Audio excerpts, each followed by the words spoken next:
Hello, curious minds, and welcome to Documentary for Sleep. If you're here tonight, maybe your thoughts are still awake, or maybe you're simply searching for something calm to keep you company.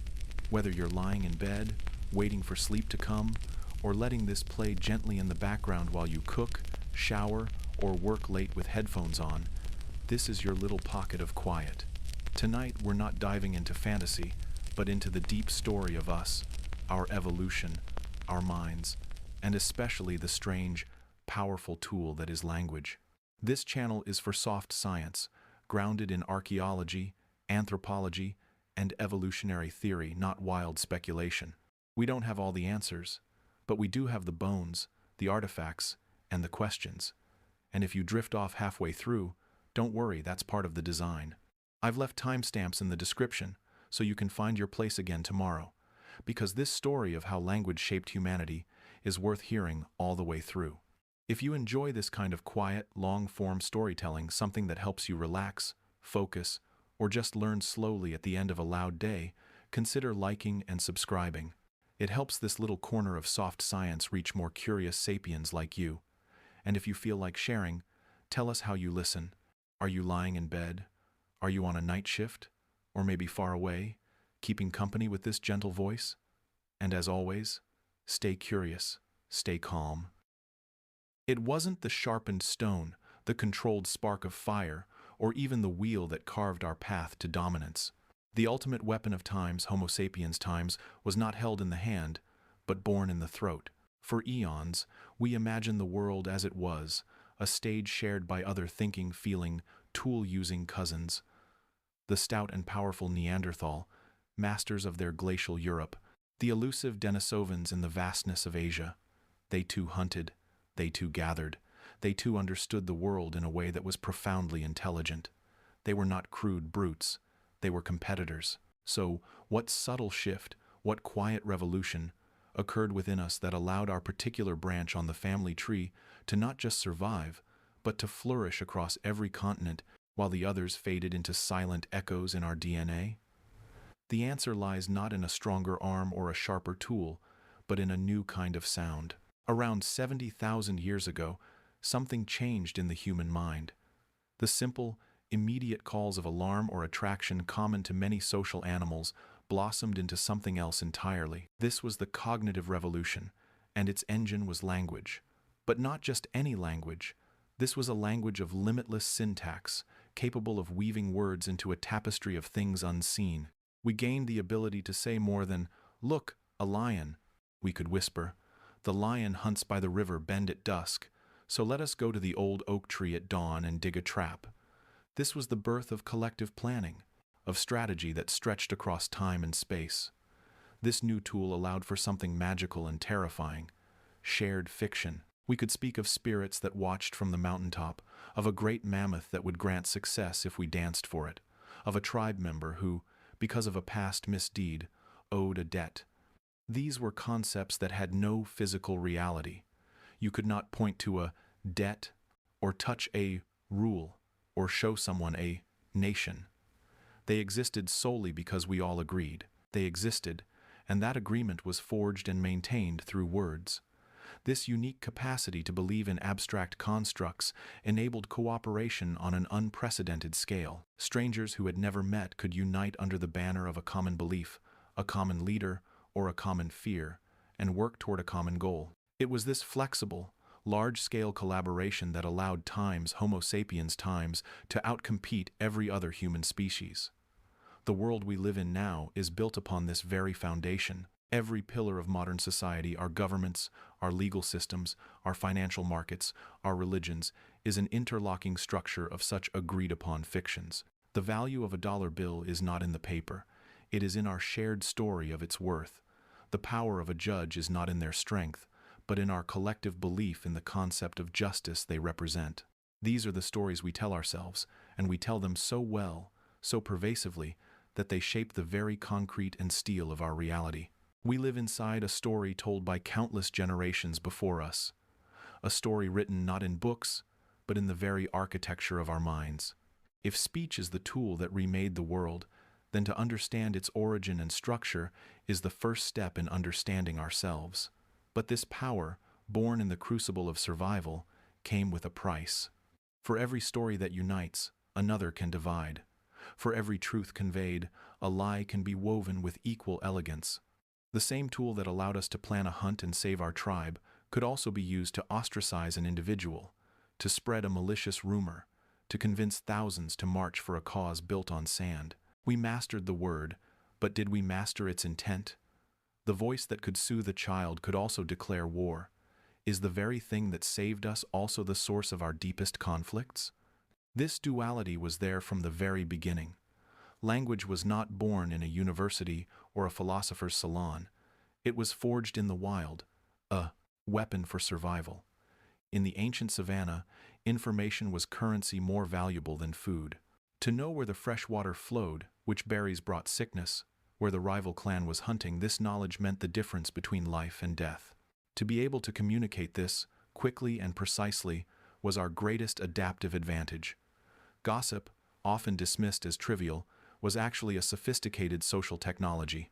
It allowed early humans to map the relationships within their group, to know who was reliable and who was selfish, who could be trusted and who should be avoided. This social cohesion was as critical as a sharp spear. A tribe that could talk well, fought well, and stayed together well, survived. The words of our ancestors were not abstract. They were visceral and immediate. They carried the weight of warning and the promise of reward. They were tools as practical as a hand axe, used to build social networks that were stronger and more complex than any other primates. This was a world where to stop speaking was to be forgotten, to be cast out, to die. Language was the glue that held the tribe together, the shield that protected it, and the map that guided it. It was, in its purest form, a biological imperative. But if our survival was once dependent on sharing the truth of a water source, is it now threatened by our ability to so easily share a lie?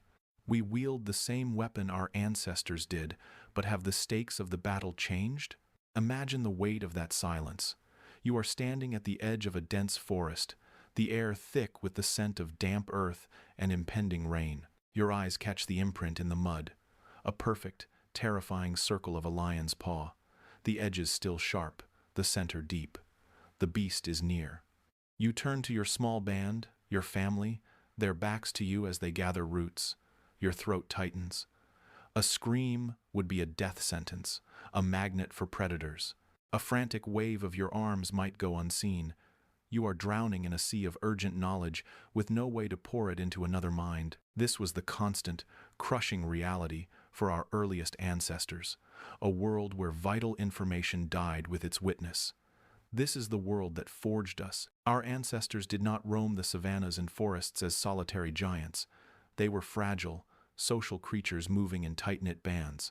Their existence was a precarious balance between finding enough food and not becoming it. They faced not only the silent stalk of predators and the raw fury of the elements, but also the wary eyes of other human groups competing for the same scarce resources. In this relentless theater of survival, the band that could coordinate best, warn fastest, and plan most effectively held a decisive edge. The ability to share complex information wasn't a luxury for philosophical debate.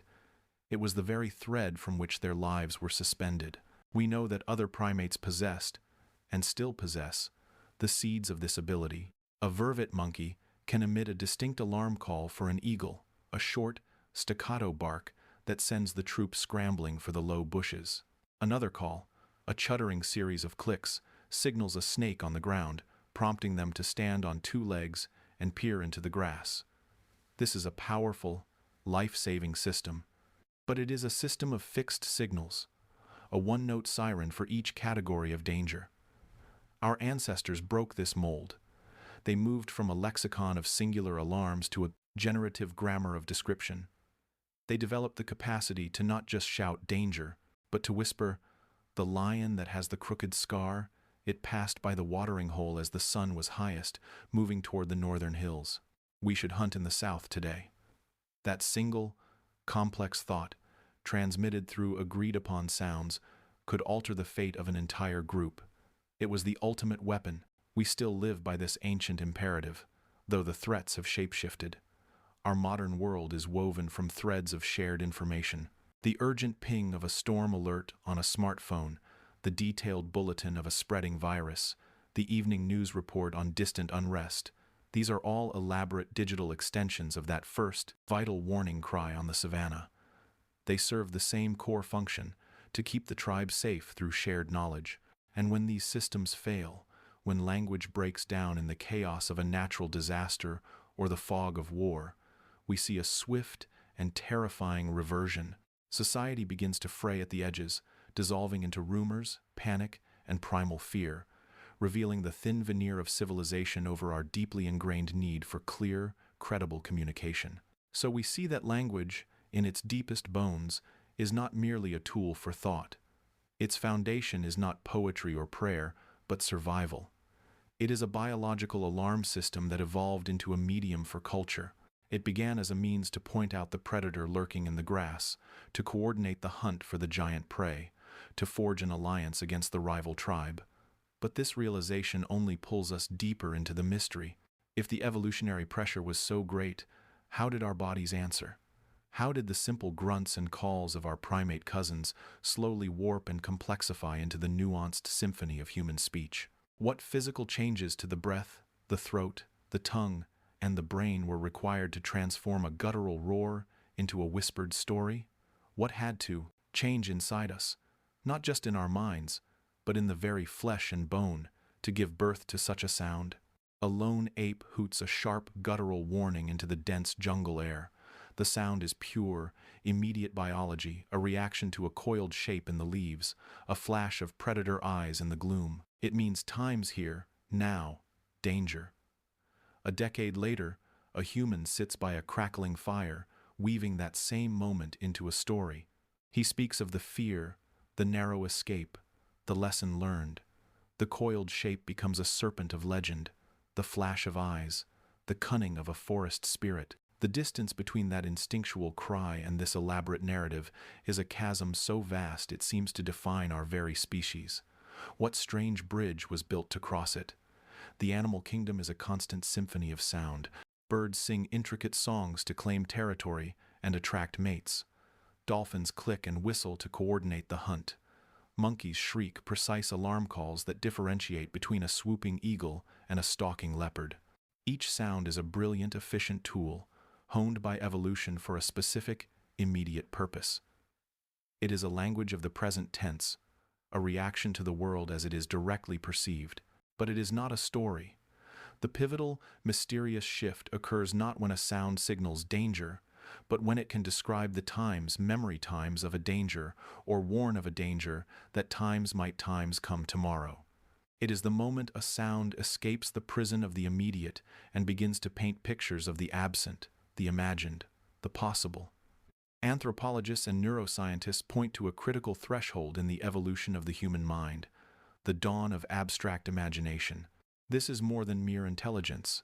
It is the capacity to hold in one's mind things that are not physically present, to see the face of a lost friend, to plan a hunt for the next season, to fear a spirit that lives in the thunder. With this ability, our ancestors did something extraordinary. They began to chain sounds together, not just to label the world, but to reconstruct it. A series of grunts and gestures could now describe the path to a forgotten waterhole, or the foolishness of a man who challenged the mammoth and lost. These were the first stories. They were the cradle of everything that followed: mythology, which explained the unknowable; law, which codified social rules into narratives of justice and consequence; history, which bound a tribe together with a shared past; and religion, which offered a story about our place in the cosmos. This ancient impulse did not fade, it merely found new mediums. The campfire became the town square, then the printing press, the cinema screen, the podcast in our ears. We are, as a species, compulsive storytellers. We use narrative to stitch the patchwork of our experiences into a coherent whole, to find patterns in chaos, and to forge profound connections with others. When we share a story, we are not just exchanging information. We are performing a kind of neural magic, inviting another consciousness to step into our own and see the world through our eyes. Our communities are built on these shared narratives. our identities forged from the stories we tell about ourselves and those told about us. Yet, this magnificent ability rests upon a fragile biological foundation. The gift of narrative requires a brain wired in a very specific way, capable of complex syntax, memory retrieval, and that miraculous leap of empathy that allows us to care about the fate of a character who never existed. Our ancestors, through the slow, blind grind of evolution, somehow came to possess this unique neural architecture. It was the key that unlocked the world of story. But what happens if that key is never used? If the door remains locked from the outside? A child is born with the potential for all of this, for epic poems and whispered secrets, for laughter and lament. But if that child is never spoken to, if no stories are ever told, what becomes of the mind? Does the innate machinery of narrative, starved of fuel, simply fail to turn on? Imagine a child, alone in a silent room. The world outside hums with conversation, a constant stream of words that shape reality, express love, and forge connection. But inside these four walls, there is only quiet. No lullabies soothe the child to sleep. No questions are asked. No stories are told. The child's own coos and gurgles meet nothing but an echo. What grows in such silence?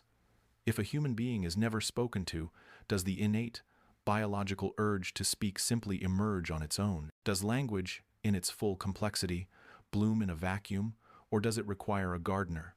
This is not merely a philosophical thought experiment. Throughout history, through a series of tragic and often unethical circumstances, we have been given glimpses into the answer. Ancient historians like Herodotus wrote of Psammetichus, an Egyptian pharaoh said to have ordered two infants raised by a mute shepherd to discover what language they would speak naturally, believing their first word would reveal the world's original tongue. The children, the story goes, eventually uttered bekos, the Phrygian word for bread. The experiment, if it ever happened, was flawed from the start. The mere presence of a shepherd, even a mute one, implies a form of interaction, but the desire behind it echoes through the centuries, a yearning to separate nature from nurture, to find the pure, untainted core of human essence. Later cases, far more documented and infinitely more sorrowful, provided darker insights. From the wild boy of Aveyron found foraging in the French woods to the heartbreaking modern case of Jeannie, a girl in California kept in brutal isolation until the age of 13. These are not myths. They are real-life tragedies that became inadvertent windows into the deepest workings of the human mind. They reveal a profound, non-negotiable truth. Language is not a complete instinct that unfurls on a predetermined schedule. It is a delicate, living potential, a seed that must be planted in the fertile soil of social interaction. Without that environment, the seed does not simply lie dormant. It withers and dies. The brain, it turns out, is not a static organ waiting to be filled. It is a dynamic landscape, constantly being sculpted by experience. For language, this sculpting has a strict schedule, a biological timetable known as the critical period. In the first few years of life, the brain is a hyper-connected, exuberant network of neurons, primed and eager to learn. It is a sponge, but a sponge that only stays absorbent for a limited time. During this window, roughly the first 5 to 7 years, exposure to language, any language, is the chisel that carves the neural pathways dedicated to communication. We are born with the key regions Broca's area, which helps us produce speech, and Wernicke's area, which helps us understand it, but they are just empty stages. The sounds, the rhythms, the grammar of the world around us are the actors that bring the play to life. This auditory and social stimulation triggers a frenzy of neural activity, strengthening the connections that are used and pruning away the ones that are not. It is a use-it-or-lose-it system on a grand biological scale. When that stimulation is absent, the consequences are permanent and devastating. The brain, expecting the linguistic nourishment that never comes, begins to cannibalize its own potential. The neural pathways that would have become the superhighways of language, bustling with complex syntactic traffic, are instead dismantled. The synaptic connections, unused and unneeded, are severed. The regions like Broca's and Wernicke's areas do not simply remain dormant. They atrophy, their functions reassigned to other, more immediate tasks of survival. The window of the critical period, once so wide open, begins to swing shut. And once it is closed, it is sealed forever. Learning a first language after this period is not just difficult, it is neurologically improbable. The individual may learn words, may even string together simple phrases, but they will never grasp the underlying grammar, the fluid dance of syntax that is the soul of a language. The foundation was never poured, and now the ground is too hard to build upon. The profound silence of their early years becomes an internal silence, a cognitive cage from which there is no escape. This biological imperative reframes every loving interaction with a child not just as cultural practice, but as a vital act of neurological construction. The gentle, repetitive babble of a parent speaking motherese to an infant is not silly. It is acoustic scaffolding, highlighting the sounds and rhythms of their native tongue. Reading a bedtime story is not merely a ritual of comfort. It is a training session for the brain, introducing narrative structure, new vocabulary, and the melodic flow of sentences. Even for a child born deaf, the introduction of sign language within this critical window is equally urgent. It is not a substitute for real language. It is times language, activating the same neural circuits in the visual cortex that spoken language does in the auditory cortex. The brain does not discriminate between the hand and the tongue. It craves the structure, the symbols, the shared meaning that language provides. This is why early intervention is so crucial. It is a race against the brain's own internal clock, an effort to provide the necessary input before the architecture solidifies and the blueprints are thrown away. So, we see that our humanity is not prepackaged. It is a conversation. The instinct is there, a biological spark, a larynx positioned low in the throat, a brain with regions designated for the task. But that spark requires the kindling of social interaction to become a flame.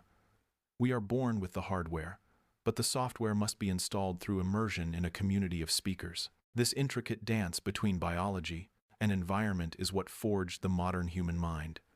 It suggests that our greatest gift, complex language, is also our most fragile, dependent entirely on the very thing it creates: connection. We are not just individuals who learn to speak. We are a species whose consciousness is collectively built, word by word, story by story, through the act of speaking to one another. But if the social world builds the brain for language, what built the body for speech? What evolutionary pressures sculpted the breathy exhalations of our ancestors into the precise instruments that can form the countless sounds of human expression? The cradle of language is the brain, but its tools are flesh and bone. A monkey can let out a low ooh ooh. A parrot can mimic the sound of a human word. Yet, neither can ask a simple question, let alone tell a story, whisper a secret, or spin a lie. The air moves through their throats too, shaped by muscle and intent. So why, across the entire animal kingdom, is a complex, grammatically structured sentence a gift or a burden reserved solely for time's Homo sapiens? The answer does not lie in a single, miraculous organ, but in a quiet, evolutionary conspiracy between bone, flesh, and the intricate wiring of the brain.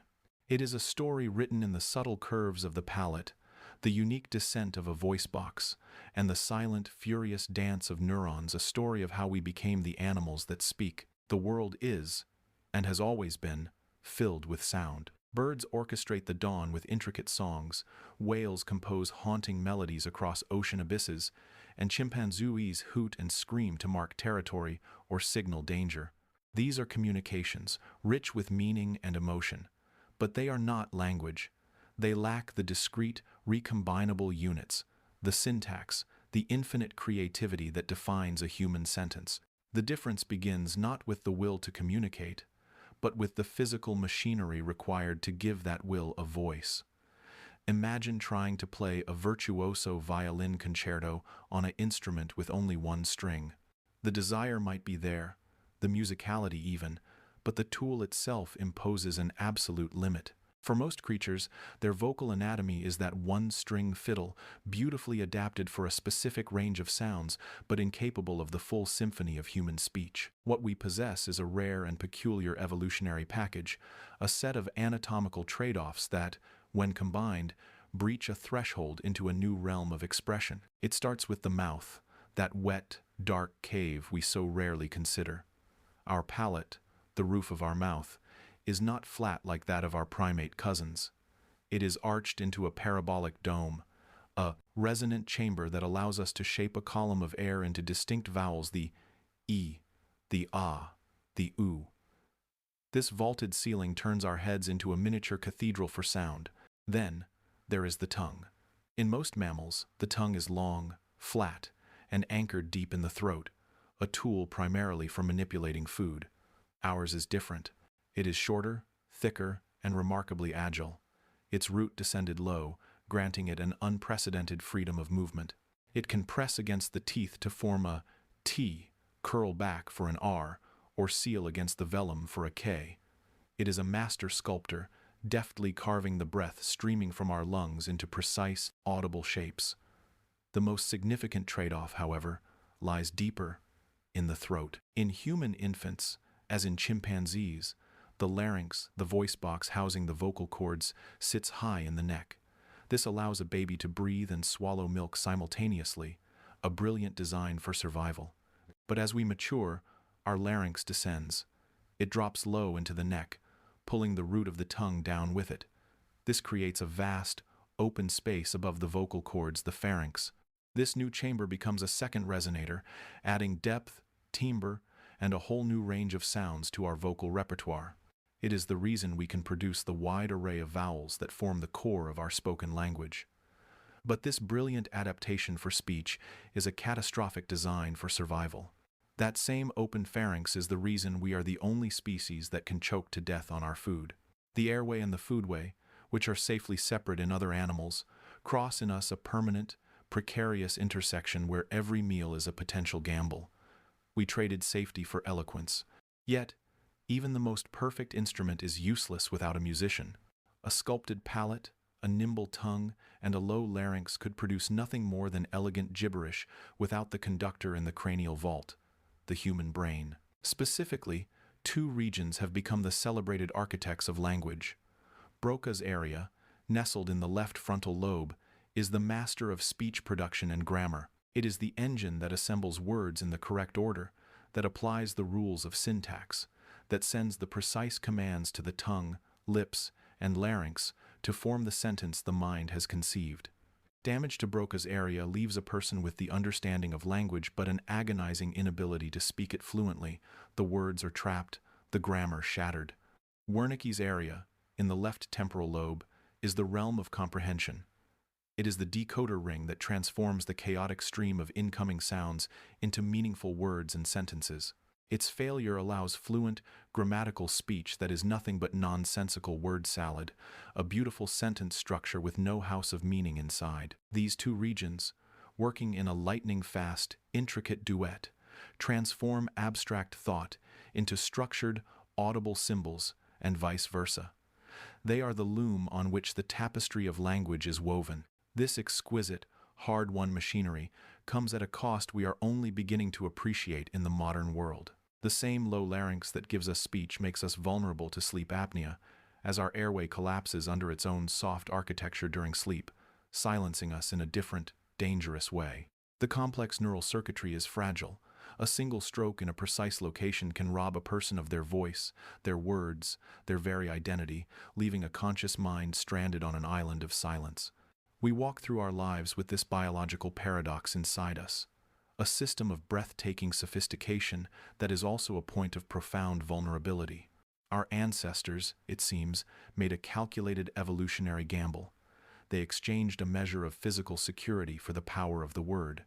They chose the potential for poetry over the guarantee of a safe swallow. Was it a fair trade?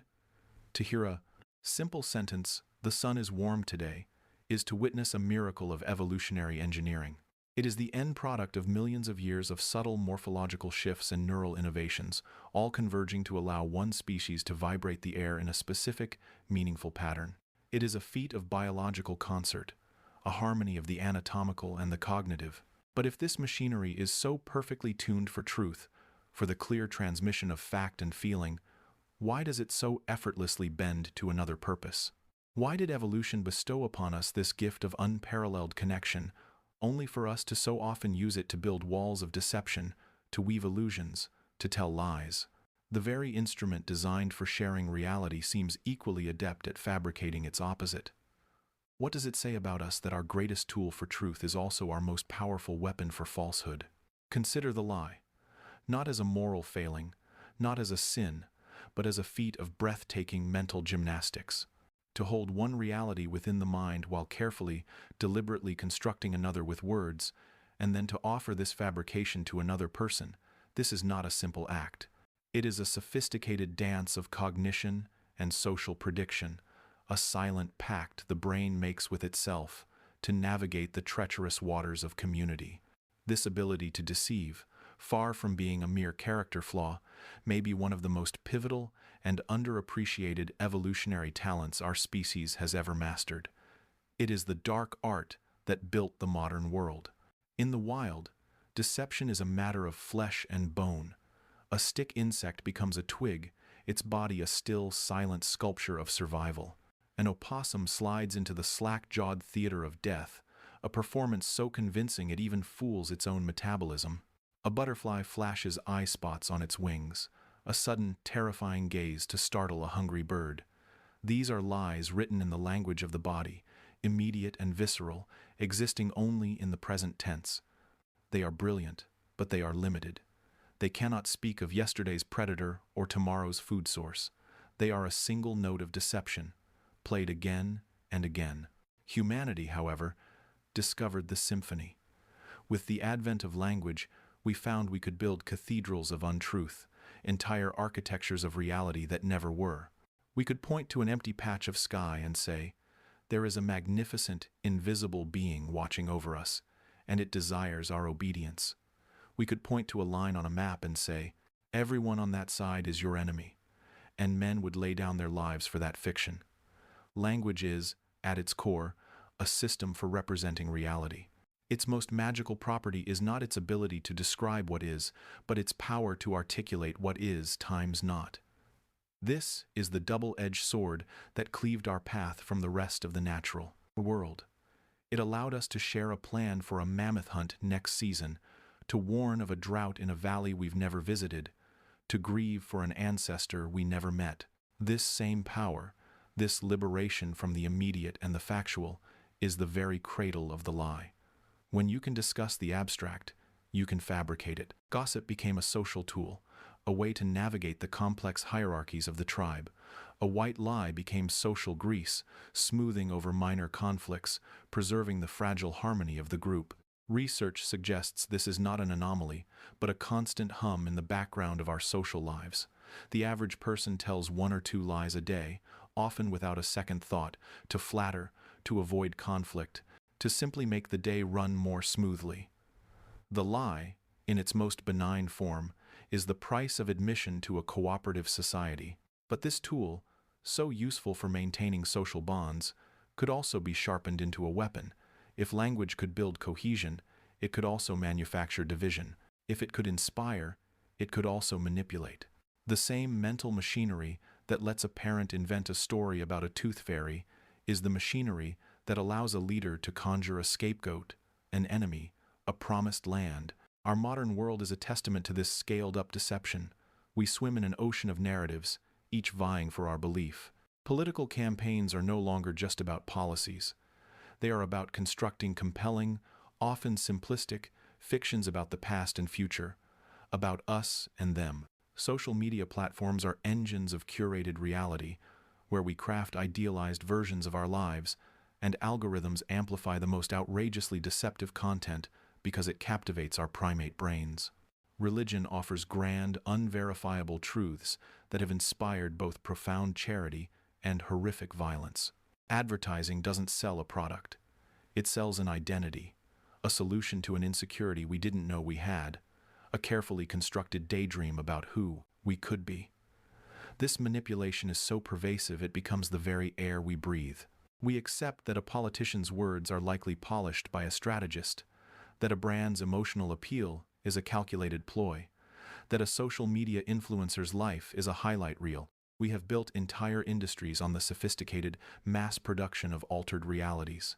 The lie has been institutionalized, monetized, and weaponized, moving far beyond the realm of the individual social faux pas.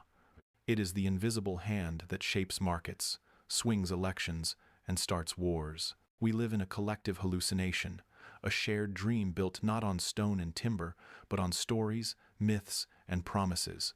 And we built it ourselves, word by carefully chosen word. So we are left with a paradoxical inheritance. Our greatest tool for cooperation and truth-seeking is also our most effective instrument for deceit. The same vocal cords that can whisper, "I love you," can also weave a web of malicious gossip. The same brain that can calculate the trajectory of a comet can also calculate the most convincing way to betray a trust. This forces an uncomfortable question, one that slithers away from any easy answer. If our prehistoric ancestors had not mastered the delicate art of saying one thing while believing another, of holding a separate truth inside, would we have ever been able to collaborate in groups large enough to bend the world to our will? Or would we still be just another clever ape, truthful in its small tribe, but forever confined to the immediate, the tangible, the real? This ability to craft a fiction, however, was not just for weaving tales around the evening fire. It was also the genesis of something far more potent, a shift from passive description to active creation. What happened when this new tool of language was turned from simply describing the world to actively commanding it? When a warning cry evolved into a complex battle plan. A troop of monkeys erupts in a chorus of frantic shrieks, a percussive alarm beating against the dense jungle air. Their calls are pure, unadulterated present tense, a visceral reaction to the coiled danger in the undergrowth. A snake. Now, run. Miles away, or perhaps millennia later, a small band of humans crouches in a different kind of silence. Their communication is not a scream but a strategy, a web of whispers weaving a future event. They assign roles with a glance, trace a path in the dirt, mimic the call of a prey animal to lure it closer. They are not just reacting to the world, they are scripting it. This, the quiet conspiracy before the hunt, marks one of the most profound evolutionary leaps. The moment language ceased to be a mere alarm bell and became the architect of tactics. The early human clan was a paradox of sound and silence. Their survival was inextricably linked to the hunt, a venture that demanded more than brute strength or speed. To ambush a creature far more powerful than any single individual required a new kind of coordination, a symphony of intention played out in hushed tones. Imagine the scene, the fading light of dusk, the scent of damp earth, the tense stillness before the action. Here, communication was not about volume but about nuance. A flick of the fingers could assign a flanking position. A low, guttural hum might signal time's hold. The perfect imitation of a wounded gazelle's bleat was a lie woven from sound, a deception designed to rewrite the future for their prey. This was the primordial version of a battle plan, a financial forecast, a playbook, all born from the ability to exchange not just warnings, but complex, conditional ideas. It was a collaboration built on shared imagination, a silent agreement to act out a story they had collectively written in their minds. What is a tactic, after all, if not a story about a future you intend to make real? And what is a group that can silently co-author such a story, if not a force that has begun to bend the world to its will? This monumental shift did not spring from a mere expansion of vocabulary, but from a fundamental rewiring of thought itself. The emergence of grammar. A simple alarm call exists in the eternal now.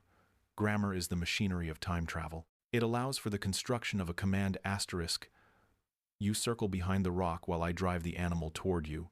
Asterisk, a sentence that plants a future action inside another's mind. It enables the subjunctive mood, the realm of times, what if times, and times if then, the very foundation of predicting an opponent's move and countering it. Language, with its syntactic structure, became the loom on which separate threads of information, the location of the rock, the behavior of the animal, the strength of the hunter, could be woven into a single, sturdy tapestry of strategy. Information could be layered, prioritized, and shared selectively. The plan could have secrets. The shaman knew one thing, the tracker another, and the chieftain saw the whole picture. This was no longer reflex. It was organized thought, a cognitive technology that allowed humans to hold reality up, examine its parts, and put it back together in a more advantageous configuration. When a sound can orchestrate actions across time and space, has it not become the most potent tool ever devised? We like to think of our modern complexities, our boardroom negotiations, our military doctrines, our elaborate sports plays as uniquely sophisticated human endeavors. Yet, if you strip away the technology and the terminology, the core mechanism remains hauntingly familiar. A general pointing at a holographic map is engaging in the same fundamental act as the ancient hunter tracing a path in the dirt. A CEO outlining a quarterly strategy is whispering around a primordial fire. A football team breaking from a huddle is executing a silent, pre-agreed plan of deception and coordination. Every ops room, every team huddle, every team huddle, every tactical meeting is a temple built to honor this ancient capability. We have not left the hunt behind. We have simply given it new names and expanded its territory to encompass the entire world. The medium has changed, from whispered breath to fiber optic cable, but the message is primordial. Let's get together and talk about how we can shape what happens next. In the end, are all our grand strategies just elaborate variations on that first whispered plan to corner a beast we could not outrun? Our ancestors were not the strongest creatures on the savannah, nor the fastest. Their advantage was far more subtle and infinitely more powerful. They learned to turn air into thought and thought into collective action. They became creatures of the story, and in doing so, they began to write the story of the world itself, one tactical whisper at a time. This newfound power to plan and conspire through language set our species on an irreversible course, but it also created a new hunger, a new vulnerability. For if a tactic is a story, what happens when the story becomes too complex to remember? When the plans grow longer than the lineage of elders who can recite them? When the knowledge of which berry is poison and which stream never runs dry risks fading with the generation that holds it? The same tool that allowed us to manipulate the future now threatened to erase the past. The human mind, for all its brilliance, is a fragile vessel, its contents easily lost to time, trauma, or simple forgetfulness. We had learned to speak the future, but we had not yet learned how to make it last. The next great revolution would not be in the content of our communication, but in its container. We had built the strategy. Now, we needed to build the ledger. We had learned to think together. Now, we needed to remember together.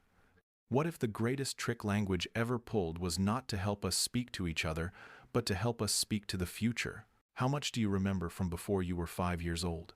A handful of flickering images, perhaps. A vague emotional impression of a room, a smell, a feeling of warmth. The archives of our earliest years are largely empty, a silent film with most of its reels lost to time. Yet, you know the story of your own birth. You can describe the house you lived in, the name of your first pet, the color of your grandmother's dress at a family gathering you were too young to consciously record. These are not your memories, not in the biological sense. They are borrowed. They are stories, passed into your mind through the most powerful technology our species has ever devised, language. It is through this shared narrative that we collectively transcend the fragile, finite limits of our individual brains. The human mind is a magnificent but flawed recorder. It is prone to degradation, to emotional editing, to the simple and brutal economics of storage space. Our ancestors faced a world of immense complexity and danger, their survival hinging on knowledge, which plants were poisonous, where the migration herds traveled, how to spark a fire in the rain. This knowledge was hard-won, paid for in trial and error, in suffering and loss. To keep it only in the wetware of a single brain, a brain that could be extinguished in an instant by a fall, a predator, or a fever, was an intolerable risk. It was a library that burned down with every death. Then, something changed. We began to speak, not just to shout a warning, but to describe. Not just to describe, but to explain. We began to tell stories. In doing so, we invented a biological USB drive, a portable, shareable vessel for experience. A grandmother could sit with a child and, through words alone, transfer a lifetime of accumulated wisdom. The child did not need to taste the bitter berry to know its danger. They inherited that lesson through a sentence. This was the first backup drive for the human soul. This act of externalizing memory catalyzed a new kind of evolution, one that operated not on the sluggish time frame of genetics, but at the speed of thought. We call it culture. A genetic mutation favoring a slightly longer claw might take millennia to spread through a population of lions. But a new technique for sharpening a spear, for tanning a hide, for navigating by the stars, that could be transmitted across a continent in a single generation through the conduit of language. Tradition was born from this miracle. It is not merely a set of rules. It is a vast, intergenerational conversation. It is the collective memory of a people, remembered not by a single brain, but by the shared narrative they tell themselves. We remember who we are not through the lonely silence of our neurons, but through the stories we whisper to each other in the dark. The songlines of Aboriginal Australians mapping a continent through epic verse, the epic tales of Homer preserving a Bronze Age world, the intricate oral histories of West African griots, these are not mere entertainment. They are the living, breathing hard drives of civilization, ensuring that a people's identity and knowledge could outlive any single individual. Now, consider our modern world. We live in the most profound extension of this ancient principle. A university student today can absorb in an afternoon of reading the philosophical insights that took Aristotle a lifetime to ponder. A doctor does not need to rediscover penicillin. They inherit the collective triumph of centuries of medical science through textbooks and journals. That podcast you listen to on your commute is a direct descendant of the elder telling stories around the fire.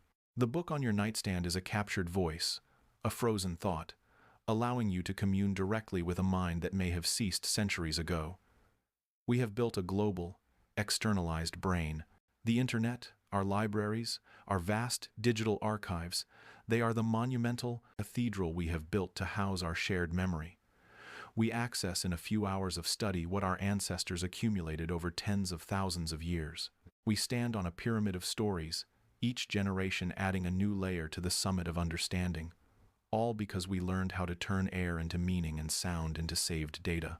And yet, this bridge between memory and future is not a perfect, neutral conduit. It is a river that both carries and erodes. Language, for all its power, is not a pristine recording device. It is an interpretive artist.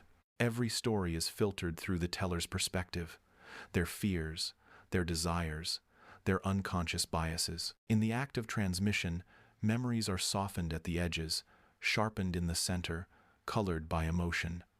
The same tool that allows us to preserve the truth also allows us to sculpt the most persuasive lies. History is written by the victors, they say, but it is also subtly rewritten by every generation that retells it. A family story, repeated over Thanksgiving dinners, slowly smooths out the complexities of the past into a comforting myth.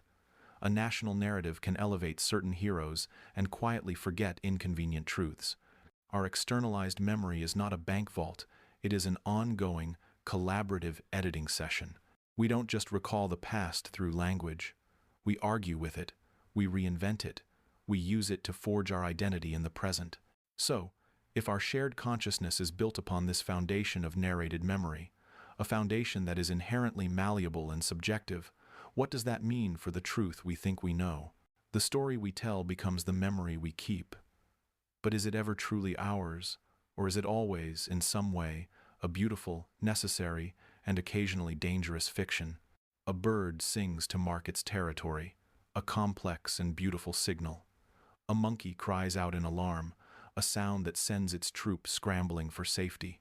Their communications are immediate, visceral, and tied to the present moment.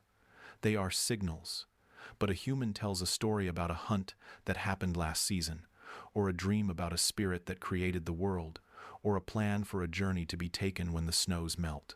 Where, then, in this spectrum of sound and meaning, does the true fracture lie? Is it merely a difference in complexity, or is it something far more fundamental? The difference between reacting to the world and actively trying to reconstruct it, to explain it, to project oneself backwards and forwards through time. The animal call is a closed loop, a response. The human story is an open door. What happens when we step through? The forest is never silent. At dawn, a chorus of whistles, chirps, and chatters erupts from the canopy, a complex symphony of survival. A vervet monkey lets out a sharp, distinctive cry, and its troop scrambles for the lower branches. A leopard is near. A different call sends them looking skyward for an eagle. In the undergrowth, a bird meticulously rehearses a song, a melody passed down through generations, to claim a territory and attract a mate. For hundreds of species, sound is a vital tool. It is a signal, a warning, a declaration of existence. It is real and immediate and tied to the present moment. But it is not a story. Amidst this ancient cacophony, one species does something peculiar, something that seems to break the very rules of nature's soundscape. We do not just signal, we spin yarns. We craft elaborate tales about things that never happened, worlds that never were, and futures that may never come to pass. The animal kingdom communicates, but only humanity has mythology. This leap from sound to story is a chasm wider than any canyon. It requires a fundamental rewiring of the mind. Any creature with a voice box can produce a noise in response to a stimulus: fear, hunger, desire. But storytelling demands something else entirely: the ability to dissect the world into a library of symbols, then reassemble those symbols into a new, imagined order. It is the difference between a single note and a symphony, between a warning cry of "danger now" and an epic poem about a hero's battle with a beast from the primordial past. This act of narrative weaving stitches together logic and emotion, the concrete and the abstract, the individual and the collective.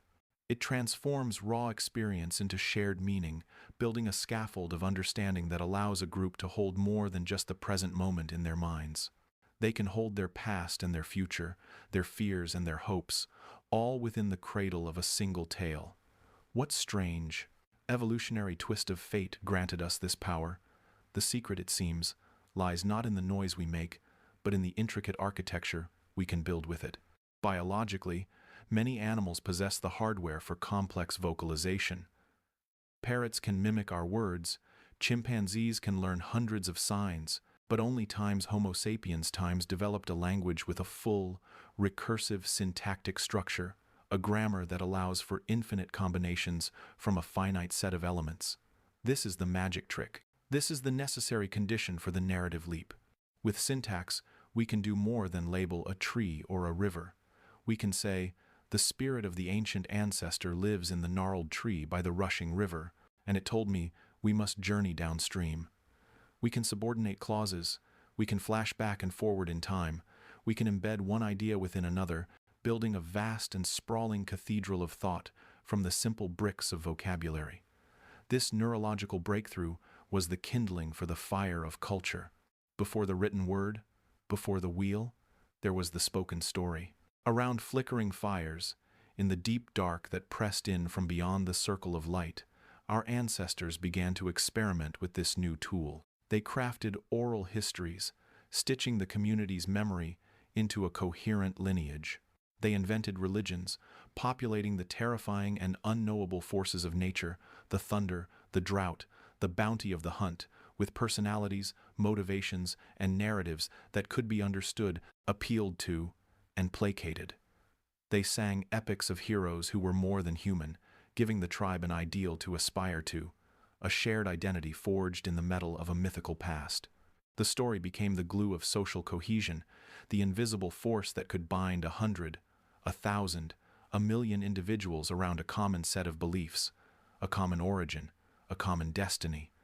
It was our first and most powerful technology for building a world inside the world. And we have never stopped. Look at the modern landscape of human expression, the fairy tales we whisper to children, cautionary tales disguised with witches and talking wolves. Are they so different from the vervet's alarm call, refined over millennia into a cultural lesson? The blockbuster film that captivates millions, the sprawling cinematic universes we collectively invest in, these are not mere entertainment. They are the hyper-evolved descendants of those campfire stories. They are the modern vessels for our ancient need to be transported, to moralize, to see ourselves reflected in a grander narrative. We are still using stories to teach each other how to live, to explore the boundaries of good and evil, to process our collective anxieties, and to imagine possibilities beyond our immediate reality. The medium has changed from voice to screen, but the deep, primal function remains unchanged. We are the animals who must make meaning, and meaning is found in the tale. This incredible power to narrate, to build shared realities, is what truly forged humanity into a cultural species. It allowed us to cooperate on an unprecedented scale, to accumulate knowledge across generations, and to envision a future we could work towards together. But every tool is also a weapon. Every light casts a shadow. The same narrative impulse that can unite a tribe can also vilify the outsider. The same stories that carry wisdom can also be woven into propaganda. The same myths that provide comfort can become dogmatic chains that restrain thought. If storytelling built human culture, then it is also the primary instrument for its control. We tell stories to our children to protect them, and we tell stories about others to justify conquering them. The narrative is both our cradle and our club. It is the foundation of our greatest art and the engine of our most devastating conflicts. We are the storytelling animal, defined not by the sounds we make, but by the worlds we choose to build with them. And so we are left to wonder, if our reality is shaped by the stories we tell, who then truly holds the pen? But to speak is one thing. To be understood is an evolutionary leap entirely. You can learn to pronounce Korean phrases in a week. The sounds are strange to your mouth at first, the consonants sharp and unfamiliar, but with practice, the muscle memory forms. You can parrot the greeting, the thank you, the simple questions. But to truly understand a phrase like times han, that deep, resonant word for a sorrow that is somehow collective and generational, or to feel the quiet ache of a nameless longing that requires something else entirely. It demands not a week of study, but millions of years of evolutionary inheritance. It requires a brain that doesn't just hear sound, but one that builds worlds from it. Language, in its most profound sense, is not merely the act of speaking. It is the silent architecture behind the words, the intricate mental machinery that assigns meaning, interprets nuance, infers intention, and even reads emotion shimmering between the syllables. It is the difference between hearing a crack in a voice and knowing it is not the sound of breaking timber, but of a breaking heart. This capacity transforms a simple exchange of information into a shared experience, a momentary bridging of two separate consciousnesses. We focus so much on the output, on the formation of sentences, that we forget the miraculous input, the internal alchemy that turns vibration into vision, symbol into sense. This alchemy has a physical home, a landscape of flesh and electricity within our skulls. For the act of understanding, a pivotal region is Wernicke's area. It sits where the temporal and parietal lobes meet, a crossroads of neural traffic. This is not a simple dictionary. It is a grand central station of meaning. When a word arrives as an electrical impulse from the auditory cortex, Wernicke's area does not merely identify it. It instantly connects that word to a vast, internal network. It pulls from the hippocampus, summoning associated memories, the scent of rain that accompanies the word petrichor, the warmth of a childhood, blanket linked to comfort. It dialogues with the amygdala and other emotional centers, coloring the word with feeling so that loss carries a weight far heavier than its 4 letters. This is why a metaphor can bypass our logical defenses and strike directly at our core. It is why a perfectly crafted pun can elicit a groan that is also a laugh, a moment of cognitive delight, as 2 separate neural pathways are connected in an unexpected, playful way. The phrase, "a heart of stone," is not processed as a geological fact. Wernicke's area, working in concert with the rest of the brain, performs a rapid translation. It accesses the cultural concept of stone as cold, hard, and immovable, links it to the emotional symbolism of the heart, and synthesizes a completely new understanding, a person incapable of empathy. This process is so seamless, so instantaneous, we are unaware of the colossal neurological effort required. We simply feel the chill of the words. This biological marvel casts our modern technological achievements in a fascinating and perhaps humbling light. Artificial intelligence can now learn to speak with stunning fluency. It can analyze petabytes of text, identify patterns in syntax, and generate paragraphs that are grammatically perfect and stylistically convincing. It can mimic the rhythm of human conversation. But does it times understand times in the way that you or I do? When an AI uses the word love, does it connect to any semblance of a memory, the nervous flutter of a first kiss, the profound quiet of holding a sleeping child? Or is it simply manipulating a symbol based on statistical probability, a hollow echo without a chamber to resonate in? This gap is not merely a technological hurdle to be overcome with more processing power or more sophisticated algorithms. It is a chasm carved by deep time. It is the difference between a system that processes information and a consciousness that experiences it. The human capacity for understanding. Language is not a standalone program. It is woven into the very fabric of our biological and cultural evolution. It is built upon a foundation of shared experiences, embodied existence, and emotional resonance that has been accumulating for millennia. An AI might simulate understanding, but can it ever times feel times the truth of a poem? Its limitation is not one of engineering, but of a soul, or rather, of the billion-year biological journey that eventually produced what we might call a soul. So, when we speak to one another, we are engaging in an act of incredible sophistication. We are leveraging the pinnacle of millions of years of neural evolution, a system so complex that it can translate private, internal states into shared, public symbols. We take this miracle for granted every time we order coffee, share a joke, or say, "I love you." And yet, with this magnificent tool at our disposal, we still misunderstand each other constantly. We hear the words but miss the meaning. We interpret tone incorrectly. We get lost in translation, even when speaking the same native tongue. Our most advanced technology stumbles at the threshold of true comprehension, while we, the biological originals, possess the key but still fumble with the lock. If this profound, evolved ability to understand mere words is what separates us from even the most brilliant machines, then what of the next step? What happens when this same neural machinery is turned not toward interpreting the world as it is, but toward conjuring worlds that are not? The same circuitry that deciphers "the sun is hot" is also the engine that imagines a sun god riding a chariot across the sky. The line between understanding language and being liberated by it is terrifyingly thin.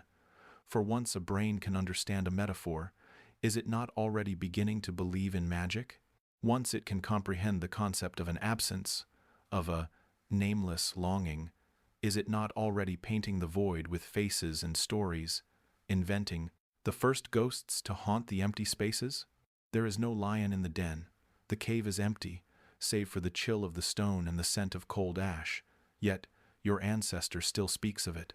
In the flickering glow of a single flame, their hands trace the shape of a beast that is not there, a looming head, a powerful jaw, a silent roar frozen in ochre and charcoal on the wall. They teach their children the sound of its growl, the danger of its shadow, the necessity of avoiding a place it may never visit. This is not a lie. It is something far more powerful. This is the birth of symbolic language, the ability to use a series of sounds, a collection of marks, to conjure a shared idea of something that is absent or perhaps has never been at all. It is the first act of magic. Before this moment, communication was a ledger of the immediate and the real, a bark of alarm for the snake coiled on the path, a grunt of satisfaction at the sight of ripe fruit, a gesture toward fresh water. It was a language bound by the present tense, a slave to the evidence of the senses. But the human mind, for reasons we can only guess at, broke free of this chain. It began to use sound not just to point to what was, but to evoke what could be, what was feared, what was remembered, what was dreamed. This was the great escape from the perpetual present. With it, we could carry the past with us, not as a silent memory, but as a story to be shared. We could cast a line into the future, planning for a season we had not yet seen, and most profoundly, we could give form to the formless. We could speak of spirits in the wind, of intention behind the thunder, of a presence in the stillness of a dead comrade. We began to populate the world with invisible things. This capacity for shared imagination, this collective dreaming while awake, did not just create art or warnings, It built the first altars. Consider the profound shift in behavior it represents to bury the dead with tools, with ornaments, with a careful arrangement of the body, as if for a long journey. This is not practicality. This is a narrative. It is a story told in gestures, a belief acted out in silence and earth. It suggests an answer to the unbearable question of death, a refusal to accept the finality of a decaying body. It whispers of a soul, a continuation, an unseen realm. These were the first gods, born not from revelation, but from grammar. They were the necessary inhabitants of a world now filled with concepts that had no physical form: justice, mercy, wrath, destiny. A group that could collectively believe in the same unseen order, the same watchful ancestors, the same sacred rules, possessed a new kind of glue. It was a glue stronger than kinship, more flexible than force. It allowed hundreds, then thousands, of strangers to cooperate with the shared understanding that they were part of the same story, serving the same invisible forces, bound by the same fictional truths. They could now sacrifice for an idea. They could die for a word. We like to think we have outgrown such primitive fictions, that we now operate in the hard light of reason and fact. But look around. The world we inhabit is built upon the very same foundation. The money in your bank account has value only because we all believe in a shared story of its worth. A piece of paper with a dead president's face is not food, not shelter, not warmth. It is a symbol, a placeholder for trust, a collective agreement so powerful it moves mountains and builds cities. A nation is a story, a narrative of shared history, shared values, and bordered land that exists first on a map, in a treaty, in a constitution. A corporation is the most potent fiction of all. It is a legal entity, a person that cannot be jailed, that does not die, that exists as a nexus of laws and promises. Yet it can own property, sue, and influence the lives of millions. These are our modern spirits, our modern gods. They are sustained not by stone altars and animal sacrifice, but by the endless, humming chorus of human agreement, by documents and laws, and most of all, by language.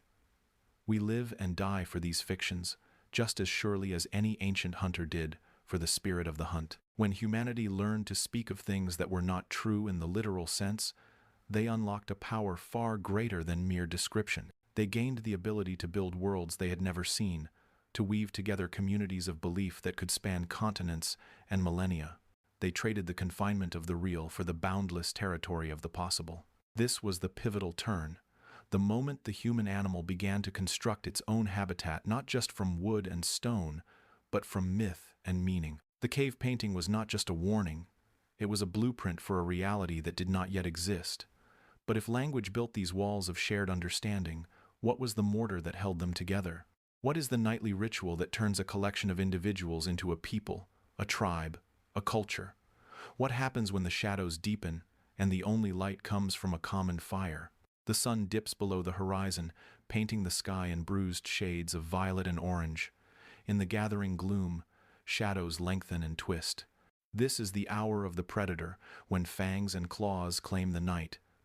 But in a clearing, a different kind of creature defies the darkness. They do not flee. They do not hide. They gather. They huddle not for mere warmth, but for a different kind of fire.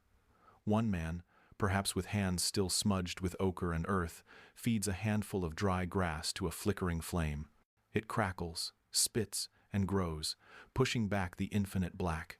And as the firelight dances on their faces, illuminating eyes wide with a new kind of intelligence, they begin to speak. They begin to tell a story. This scene, repeated across millennia on countless continents, is more than a relic of our past. It is the very cradle of our civilization. Imagine the scene. The air, cold and sharp, carries the scent of wood smoke and roasted meat. The sounds of the ancient world are a symphony of unknown threats. The hoot of an owl, the rustle in the undergrowth, the distant howl of a pack on the hunt. Yet, within this circle of light, a sanctuary is built not from stone or wood, but from sound. There is no parchment here, no stylus, no library. There is only the human voice, rising and falling in rhythm with the flames. It is here, in this fragile ring of light, that memory is given a shape more durable than bone. The day's hunt is relived not just as a sequence of events, but as a drama. The giant auroch is no longer just meat. It becomes a character, a formidable antagonist, brave and powerful. The young hunter's stumble is not a mere mistake. It is a moment of tension, a lesson in humility and terrain. The successful strike is not just a kill, it is a climax, a testament to cooperation and skill. This was our first university, our first news broadcast, our first sacred text. Around these fires, knowledge was not a dry list of facts. It was woven into the very fabric of narrative. To remember which berry brought death was a data point, but to tell the story of the elder who ate it, to describe the twisting of his body and the grief in his tribe's eyes, was to sear that lesson into the soul of every listener. The story carried not only the times what, but the times why times and the times how times, and the emotional weight of the consequence. It was an immersive, emotional education. Modern neuroscience now offers a glimpse into the profound machinery this tradition tapped into. When we hear a straightforward list of facts, certain parts of our brain engage in comprehension. But when we are absorbed in a story, our entire brain lights up. The sensory cortex activates, allowing us to almost feel the chill of the wind described. The motor cortex flickers as we mentally simulate the hunter throwing his spear. Most importantly, the story triggers the release of neurochemicals like cortisol during tense moments, creating focus and dopamine at the resolution, providing a reward. This is how stories bypass our intellectual defenses and speak directly to our lived experience. They teach us to think in chains of cause and effect, to anticipate the reactions of others, to feel empathy for a character's plight. They are the simulators for social life. Look around our modern world now, with its sprawling cities and humming servers. It seems a universe away from that primordial fire. But the glow remains, though its form has changed. The flickering light of a campfire has been replaced by the cool glow of a screen. The oral tradition has been digitized, but its essence is unchanged. The podcast host, speaking intimately into your ear on your morning commute, is your storyteller, weaving narratives of true crime or scientific discovery. The filmmaker, with sweeping scores and breathtaking visuals, is building a campfire for millions, inviting them to share a collective experience of awe or fear. Even the frantic, 60-second dance on TikTok is a blithe micro-story, a desperate, compressed bid for attention, connection, and validation. This ancient need to tell and be told stories is the engine of our politics, where candidates craft narratives of hope or fear. It is the foundation of our education, where history is taught not as dates but as sagas of exploration and conflict. It is the core of our marketing, where products are sold not on features but on the promise of a transformed life, a better story.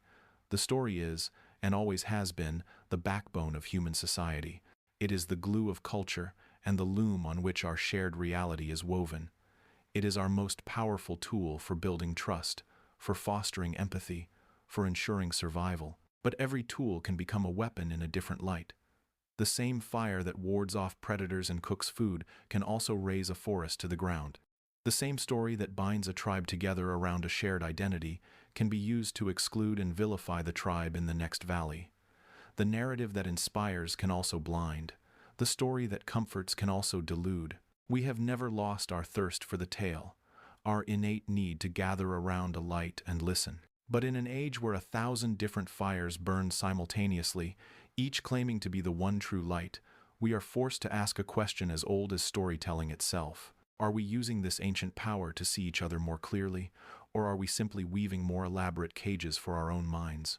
This profound power to shape reality with words hints at an even deeper magic, a double-edged sword forged in the same cognitive revolution. For the voice that can tell a story to unite a tribe around a common fire can also, with a slight shift in tone, be used to draw a line in the dirt. If storytelling built the hearth of our society, what was it that built the walls around it? What happens when the we of the story necessitates the creation of a they? It begins with a simple phrase, them. Just 2 words, but enough to split the world in two. We hear it in a whisper across a playground, in the heated rhetoric of a news broadcast, in the quiet assumptions we make about a stranger. It is a linguistic atom, the smallest possible unit of a divided universe. With it, we draw an invisible line in the sand, a border not on any map but etched directly into the mind. On one side, the safety and familiarity of us. On the other, the unsettling mystery of them. This is the primordial power of language, not merely to describe the world, but to divide it. Long before we built cities or forged steel, we forged something far more enduring: categories. When early Homo sapiens first learned to assign names, they did not stop at the rustling grass that might hide a predator or the fruit that promised sweetness. They turned this newfound power upon themselves. The same cognitive leap that allowed a hunter to warn his band of a lion allowed a mother to point and identify a member of a rival group as not us. Language began its dual role as both a tool of cooperation and a weapon of segregation. It was the ultimate evolutionary bargain. To give something a name is to exert a form of control over it, to pin it down in the vast, swirling chaos of existence. And what is more chaotic, more in need of ordering, than the intentions of other human beings? This instinct to classify was not born of malice, but of necessity. For a species surviving on the vast, unforgiving plains, trust was a currency more valuable than gold. Cooperation within the group meant shared food, shared defense, shared warmth against the encroaching cold. But trust, by its very nature, is fragile and must be guarded. How do you know whom to trust? You create an identifier. A shared name for your own people, a we, became a shorthand for safety, a badge of shared identity and mutual obligation. Conversely, a name for the other, they, became a warning label. It signaled potential danger, different customs, unknown allegiances. This linguistic sorting hat conferred a tremendous survival advantage.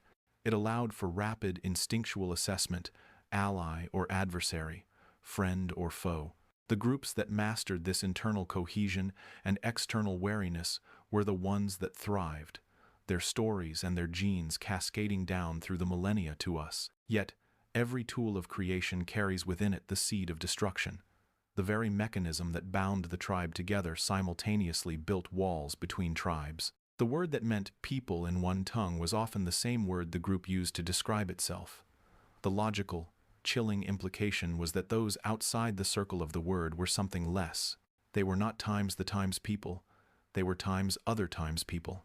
The stories told around the fire, the myths that gave the group its identity, inevitably cast the outside group as the antagonists, the fools, the monsters in the dark. Language became the loom on which the fabric of prejudice was woven, thread by subtle thread. The abstract concept of them could now be filled with any content fear desired. They are savages, they are thieves, they are unclean, they are a threat to our way of life. The gentle bonding cradle of we had a counterpart, the brutal, excluding club of they. We like to believe we have evolved beyond such primal distinctions, that our modern world of satellites and smartphones has rendered these ancient coding obsolete. But look around. The impulse remains, merely dressed in new costumes. The old categories of tribe and clan have been mapped onto modern constructs of nationality, ethnicity, political party, and religion. We still cluster under labels, finding comfort in the collective. We are patriots, we are believers, we are the 99%, and in doing so, we inevitably create the counterpart, the nationalists, the infidels, the 1%, the digital. Age has not dissolved these boundaries. It has hypercharged them. Social media algorithms, the modern-day shamans of belonging, expertly curate our realities, feeding us information that reinforces our we and amplifies our distrust of them. A hashtag can unite a global community of activists, yet that very same symbol can serve as a battle cry against another group just a click away. Our forums and feeds become digital villages, echoing with the same us-them stories once told around Pleistocene fires, just broadcast at the speed of light. So where does this leave us? Language is the very instrument of our connection, the bridge that allows one soul to signal to another across the void. We use it to write poetry, to declare love, to share a joke, to comfort the grieving. It is the foundation of all human collaboration, from building a family to building a civilization. And yet, with the same breath, we use it to erect immovable barriers, to dehumanize, to justify unthinkable cruelties. It is the warm hand that clasps another in solidarity, and it is the same hand that points a finger of accusation. The words that can heal are the very words that can harm. We are the storytelling animal, and the most potent story we ever tell is the one about who belongs and who does not. If the words we use to name each other can so effortlessly build up or tear down, then what responsibility rests on our tongues when we choose them? Is the line between us and them a fundamental truth of the human condition, or is it merely a story we have told ourselves for so long that we have forgotten it is a fiction? And if we can speak a world into division, could we perhaps, with great and conscious effort, speak a new one into being? But this power of naming runs even deeper than social bonds. For the word is not just a label, it is a vessel for meaning, a symbol that carries the weight of worlds within its syllables. The sound is merely the surface. What lies beneath? A simple sound, a vibration of air molecules, leaves the lips and travels a short distance. It enters the ear, a delicate and complex organ, and is translated into an electrical signal. This signal journeys into the brain, and there, something remarkable happens. It is no longer just a sound. It becomes an idea, an emotion, a memory, a command. The word mother, whispered in the dark, can calm a frightened child. The word yes, spoken clearly across a table, can seal a contract worth millions. A single, hissed insult can start a war. Why?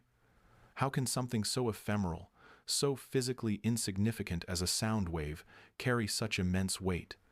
The answer lies not in the sound itself, but in the mind that hears it. We are creatures who do not just hear sounds. We listen for meaning.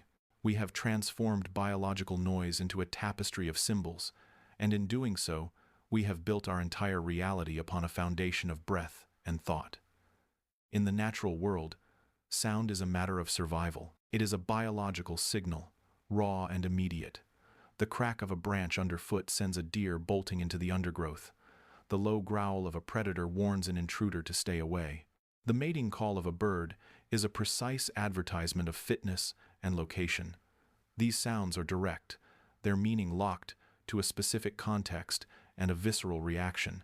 They point to something present, something tangible: danger, food, arrival, a mate. There is no abstraction, only cause and effect. For our earliest ancestors, it was likely much the same. A grunt of alarm, a cry of pain, a murmur of comfort. These were the first utterances, tied directly to the moment, to the gut feeling, to the thing itself. But somewhere along the winding path of evolution, a subtle and monumental shift occurred in the human mind.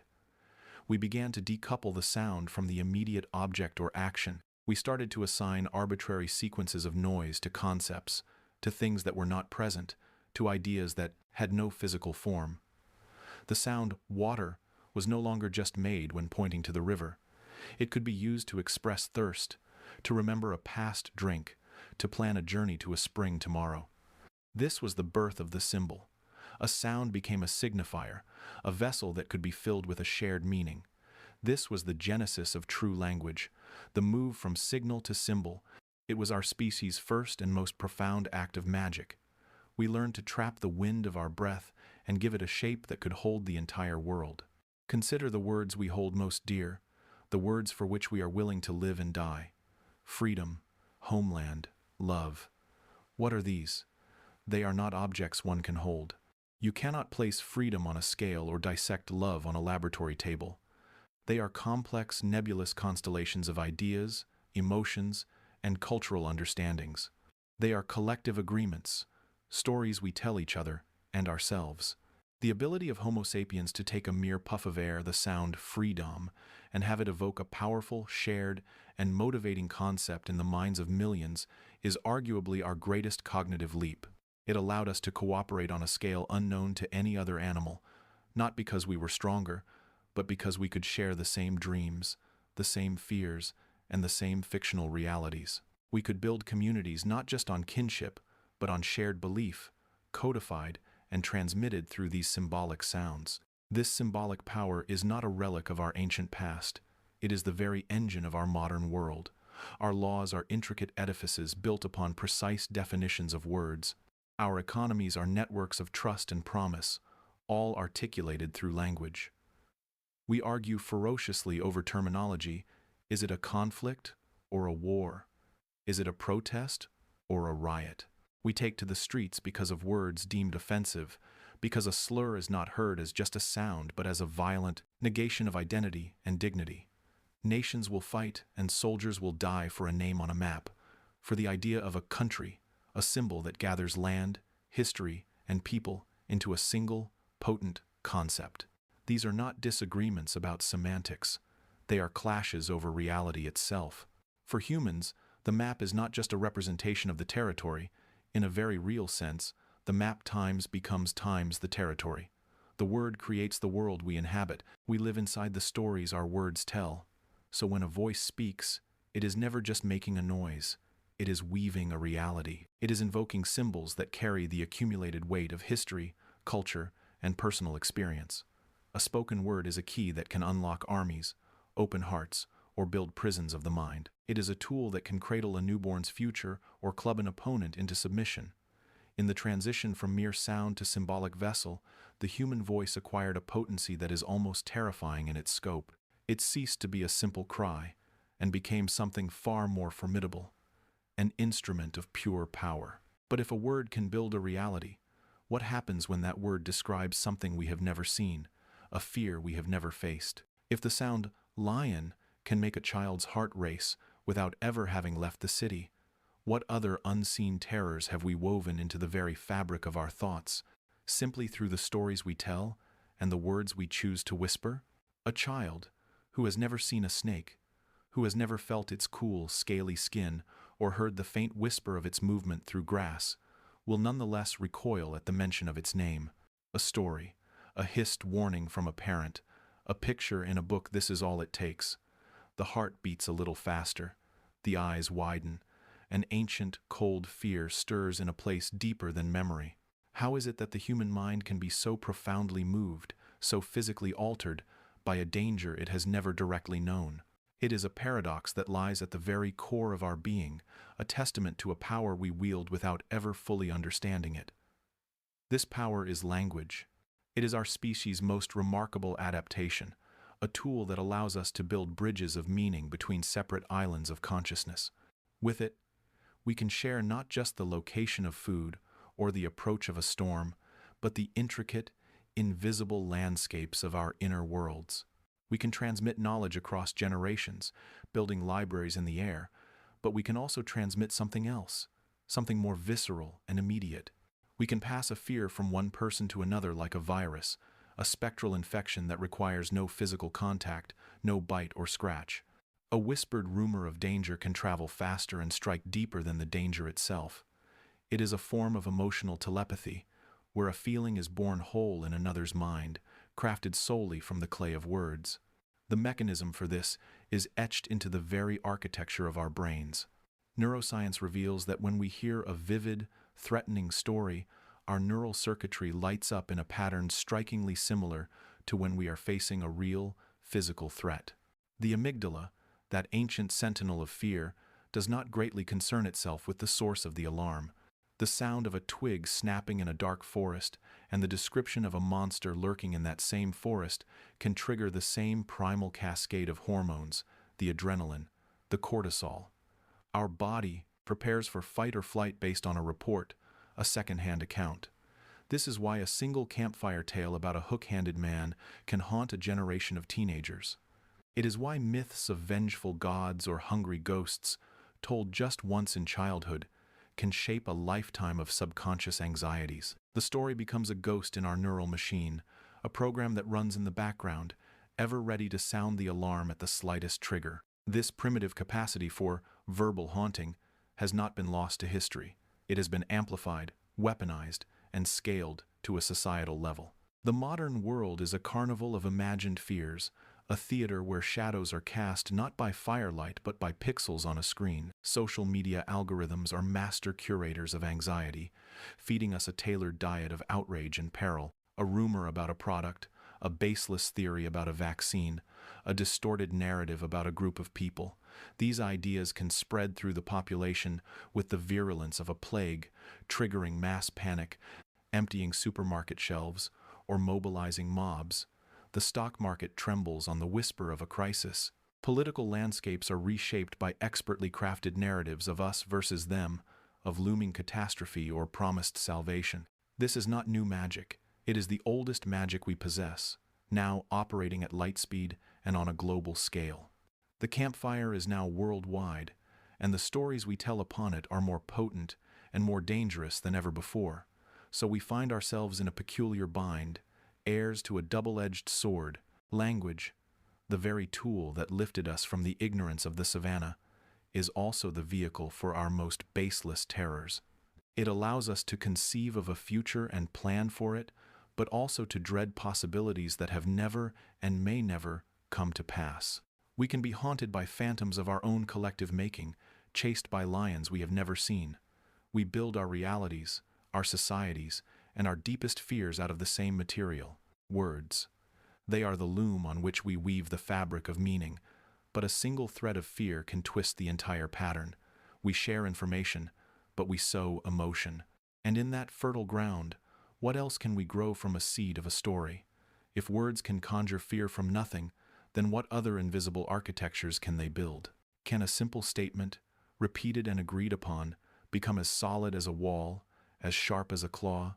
Can the stories we tell ourselves become the only law that matters? In the deep, shadowed forests and across the sun-scorched savannas, the ancient laws of life are written in tooth and claw. A challenge is met with a snarl. A territory is claimed with a display of force. Disputes are settled in a whirlwind of muscle, sinew, and instinct. The verdict delivered in the stark, final language of blood and bone. The world of the beast is one of immediate, physical consequence. Then, something new emerges. A creature stands upright, not just on two legs, but on a foundation of a different kind of power. In the world of humankind, disputes are settled by clauses and declarations. We do not fight over a watering hole, we argue over its legal ownership. We do not bare our teeth, we serve legal documents. This transition, from the physical to the abstract, is perhaps the most profound and unappreciated revolution in our history. It was a quiet coup, staged not with weapons, but with words. Instead of fighting, we learned to legislate. This was not a sudden, conscious decision, but a slow, stumbling discovery, a social mutation as significant as any biological one. Imagine the scene, flickering in the firelight of a prehistoric evening. Tension hangs thick in the air. Two individuals, or perhaps two clans, are locked in a standoff over a butchered carcass, a coveted tool, access to a cave. The instinctual script, written over millions of years, dictates the next act: violence. But in that charged silence, a new sound emerges, not a growl, but a grunt. Not a scream, but a sequence of sounds. A third party, an elder perhaps, interjects with a series of guttural utterances. The proposal is clumsy, its meaning precarious, balanced on the tone of a voice and the recognition in the listener's eyes. It is a primitive law. You take this portion, he takes that one. Or perhaps, the next kill is his. The moment passes without bloodshed. The law, however fragile, has worked. But what is law without the words to define it, to conventionize it, to communicate its terms and its consequences? It is nothing but a silent, forgotten impulse. Language is the vessel. It is the clay that allows the abstract idea of rule or agreement to be shaped, fired in the kiln of social consensus, and passed from hand to hand, generation to generation. This primordial law was likely nothing more than a simple, powerful declaration. Whoever takes from the group will be punished. It seems almost childishly simple now, a mere statement of cause and effect. But its implications were universe-altering. With that sentence, spoken and understood, conflict was no longer a purely physical event to be endured. It became a social problem to be solved. Language performed a kind of alchemy, transmuting the base metal of raw, violent competition into the structured gold of social principle. It externalized the dispute, taking it out of the realm of immediate, personal retaliation and placing it into a shared, communal space. The group could now point to a rule, a word shape they all recognized, and say, "This has been broken." The punishment, while still potentially physical, was now legitimized, sanctioned by the collective will as represented by the agreed-upon statement. It was no longer mere revenge. It was justice, however crude. Language built a cage for violence, and within that cage, society could begin to grow. It allowed for the concept of a transgression against the group itself, an idea that could never be fully formed without the symbols to represent the abstract entity of the tribe or the rule. Look around our modern world. The legacy of that first firelit declaration is all that surrounds us. Our constitutions are not sheets of sacred parchment. They are intricate architectures of language, each word a carefully placed brick, each clause a supporting beam. A contract is a spell cast with ink, its power derived entirely from our shared belief in the meaning of its sentences. An international treaty is a fragile bridge of words stretched across chasms of cultural and political difference, capable of preventing wars or orchestrating peace. These are all, at their core, elaborate sequences of linguistic symbols. They have no physical substance. You cannot eat a bylaw. A statute offers no shelter from the rain. Their power is purely metaphysical, existing only because we collectively agree that it exists. And in that agreement lies an astonishing power. A single document, like a Declaration of Independence, can summon a nation into being. A judge's spoken sentence can bow to a person of their freedom without a single hand being laid upon them. When we believe in words, we can coordinate the behavior of millions, even billions of individuals. We can build cities, organize economies, and conduct diplomacy, all without ever needing to draw a sword. The pen is not merely mightier than the sword, it is the instrument that instructs the sword when to be drawn, and, more importantly, when to be sheathed. From that first guttural shout of warning to the sweeping poetic prose of a universal declaration of human rights, language has utterly transformed the theater of our conflicts. It has given us a new stage, new scripts, and a new set of weapons and armor. We no longer fight merely as individuals. We fight as representatives of ideas encoded in language ideologies, nations, legal principles. We file lawsuits instead of launching raids. We wage propaganda wars in the media, battling for control of the narrative itself. The battlefield has expanded from the physical to the psychological and the semantic. But has this grand linguistic project truly made us more peaceful? Or has it simply allowed us to systematize and scale our violence, to delay it, to outsource it, to make it more efficient and devastating? We have replaced the claw with the claws, but the fundamental impulse to compete, to dominate, to secure resources and impose will, does that ever truly disappear? Or does it just learn to speak the language of law and diplomacy, finding new and more sophisticated ways to express itself? If our ability to weave the world with words is what ultimately set us apart, what does it mean for those who walked beside us, but did not inherit the earth? The Neanderthals were strong, intelligent, and adaptable. They thrived for hundreds of thousands of years in a harsh Ice Age world. Evidence whispers that they may have possessed a form of speech, the neural and anatomical capacity for complex communication. Yet, they vanished, and we remained. If they could speak, what stories did they tell around their fires? What laws, what agreements, what names for the stars did they craft? Did their language, if it existed, bind them as tightly as ours bound us? Did it allow for the same fluidity of thought, the same capacity for abstract fiction and large-scale cooperation? Or was it a different kind of tool, perhaps more immediate, more grounded in the present moment, less capable of building the vast, intangible cathedrals of shared belief that define time's Homo sapiens? Their silence now is deafening. It suggests a haunting possibility that the mere ability to make noise is not enough. The magic lies not in the voice, but in the specific, unique way we arrange our symbols to create realities that are not there. Perhaps their words, if they had them, were anchors to the world as it is, while ours became wings to carry us to worlds that could be. But then, a darker thought follows. If they could speak, and still fell to our advance. Does that mean our greatest tool is also, ultimately, our most devastating weapon? And if so, what does that say about the stories we are telling ourselves today? They possessed skulls larger than our own, bodies forged for survival in an Ice Age Europe, and emerging evidence suggests they might have shared the profound, defining trait we hold most dear: the capacity for speech. So why do we now tell stories of their demise, while we, Homo sapiens, continue to write the next chapter? Their story is not one of simple failure, but a haunting echo of a path not taken, a question whispered from the depths of time about what truly separates survival from extinction. For over 200,000 years, the Neanderthals were not mere primitive precursors. They were the resilient natives of Eurasia, a robust and intelligent species perfectly adapted to their world.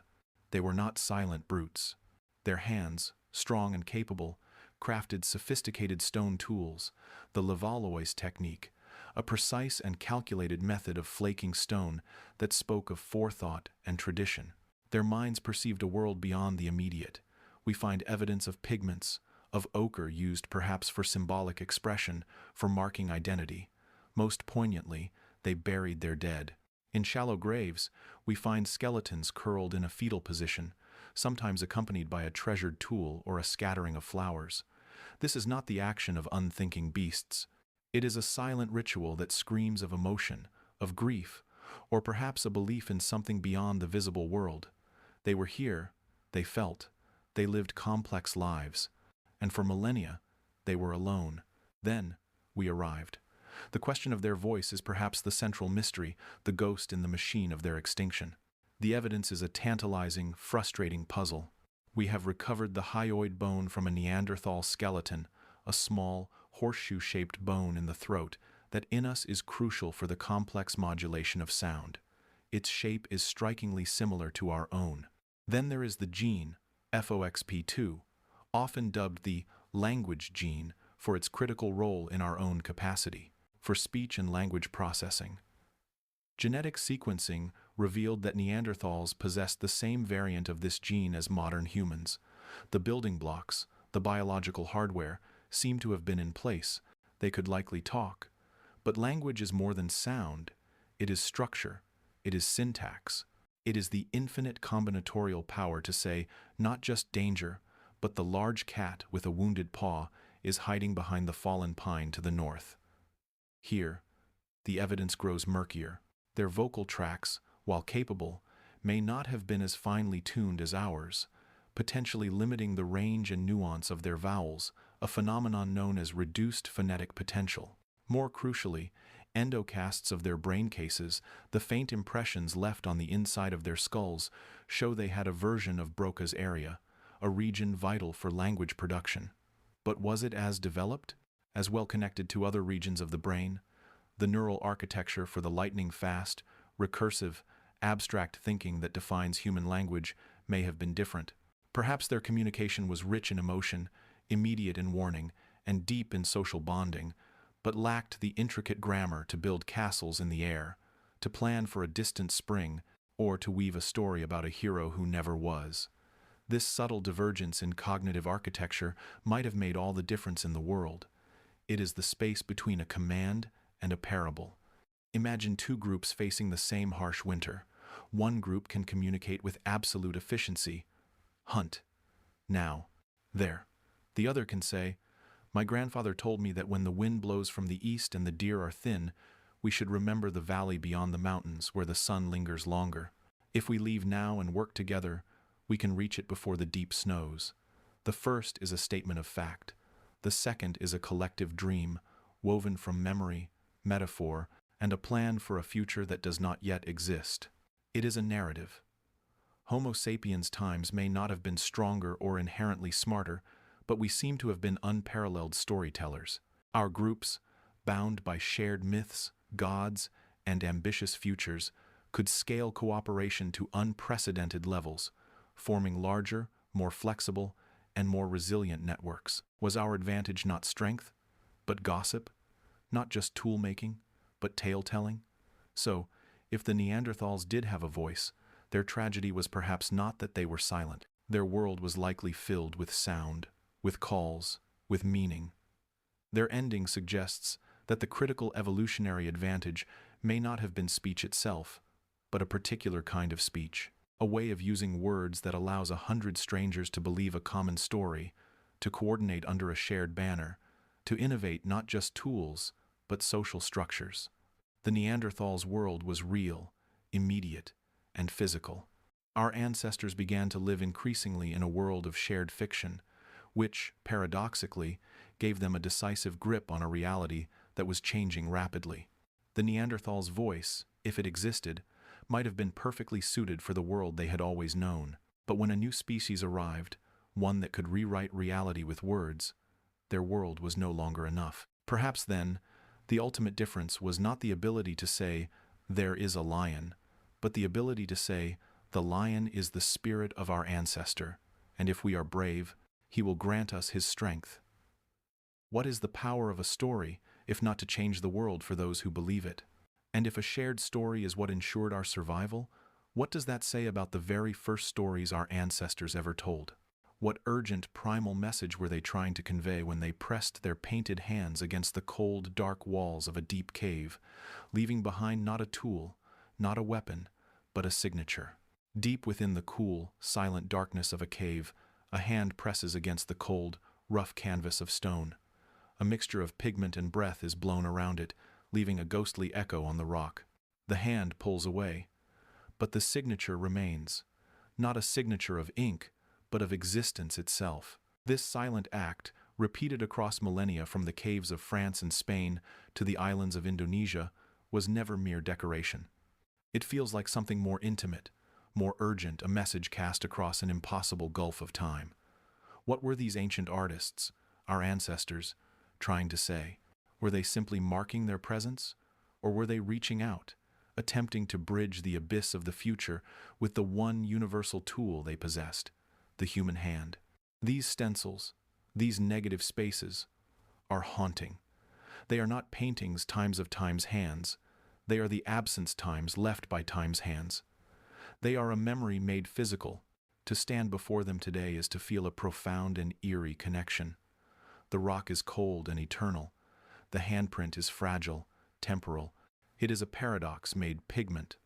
The most permanent thing they could create was an impression of their own fleeting mortality.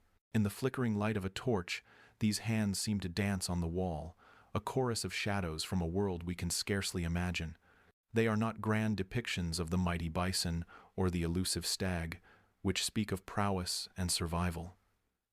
These hands speak of something simpler and perhaps deeper. They whisper, "I was here." In the immense, crushing scale of prehistory, against the vast indifference of nature, this was a radical declaration of self. It was the first spark of individual identity asserting itself against the void. Was this the primordial act of stating one's existence, a foundational need that would eventually drive all art, all science, all philosophy? The theories we weave around them are as much a reflection of us as they are of our ancestors. Perhaps they were a form of signing a contract with the spirit world, a way to leave a part of one's essence in a sacred space during a rite of passage. A young member of the group, breathing the ochre dust onto the wall, might not just be making a mark, but becoming part of a continuum, joining a community that transcended the living. The handprint was their signature on the great, unreadable document of their culture. Or consider a more tactile language, before complex speech solidified into the words we know. Perhaps a visual lexicon of hands served as a proto-language. A certain number of fingers left extended, a specific placement on the wall, the color chosen red for danger, black for a successful hunt, could have conveyed complex information. It was a code, a system of meaning painted in the negative. We look for function because we are functional creatures. But what if the function was purely emotional? What if the impulse was not to communicate a specific message, but to satisfy a deep, innate need to connect, to prove that a consciousness had passed through the world and had felt and wondered and feared? This ancient impulse did not fade, it evolved. Look at our modern world, a digital cave wall of its own. We no longer blow ochre around our hands, but we craft icons and avatars. We leave our mark not on stone, but on the vast, scrolling canvas of the internet. The hashtag is our communal handprint, grouping our voices together in a shared, symbolic space. The emoji is our modern stencil, a simplified, universal representation of a complex emotion, a joke, a moment of solidarity, instantly recognizable across linguistic barriers. A corporate logo is nothing if not a tribe's symbol, a stylized mark that says, "We are here. This is us."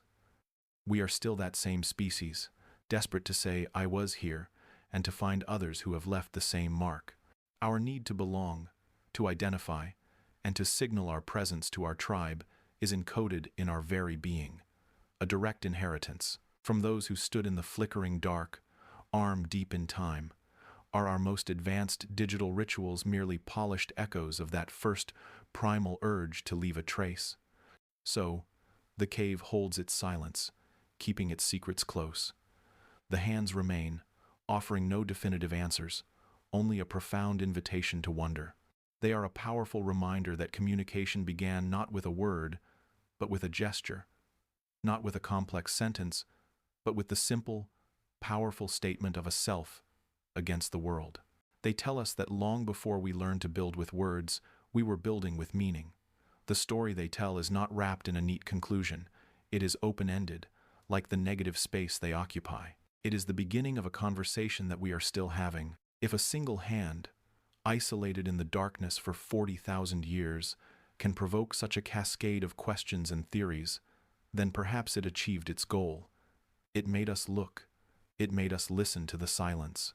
It made us feel the presence of the absent. And if a hand can be a story, then what happens when we finally learn to make the story speak? A dead person can speak to you.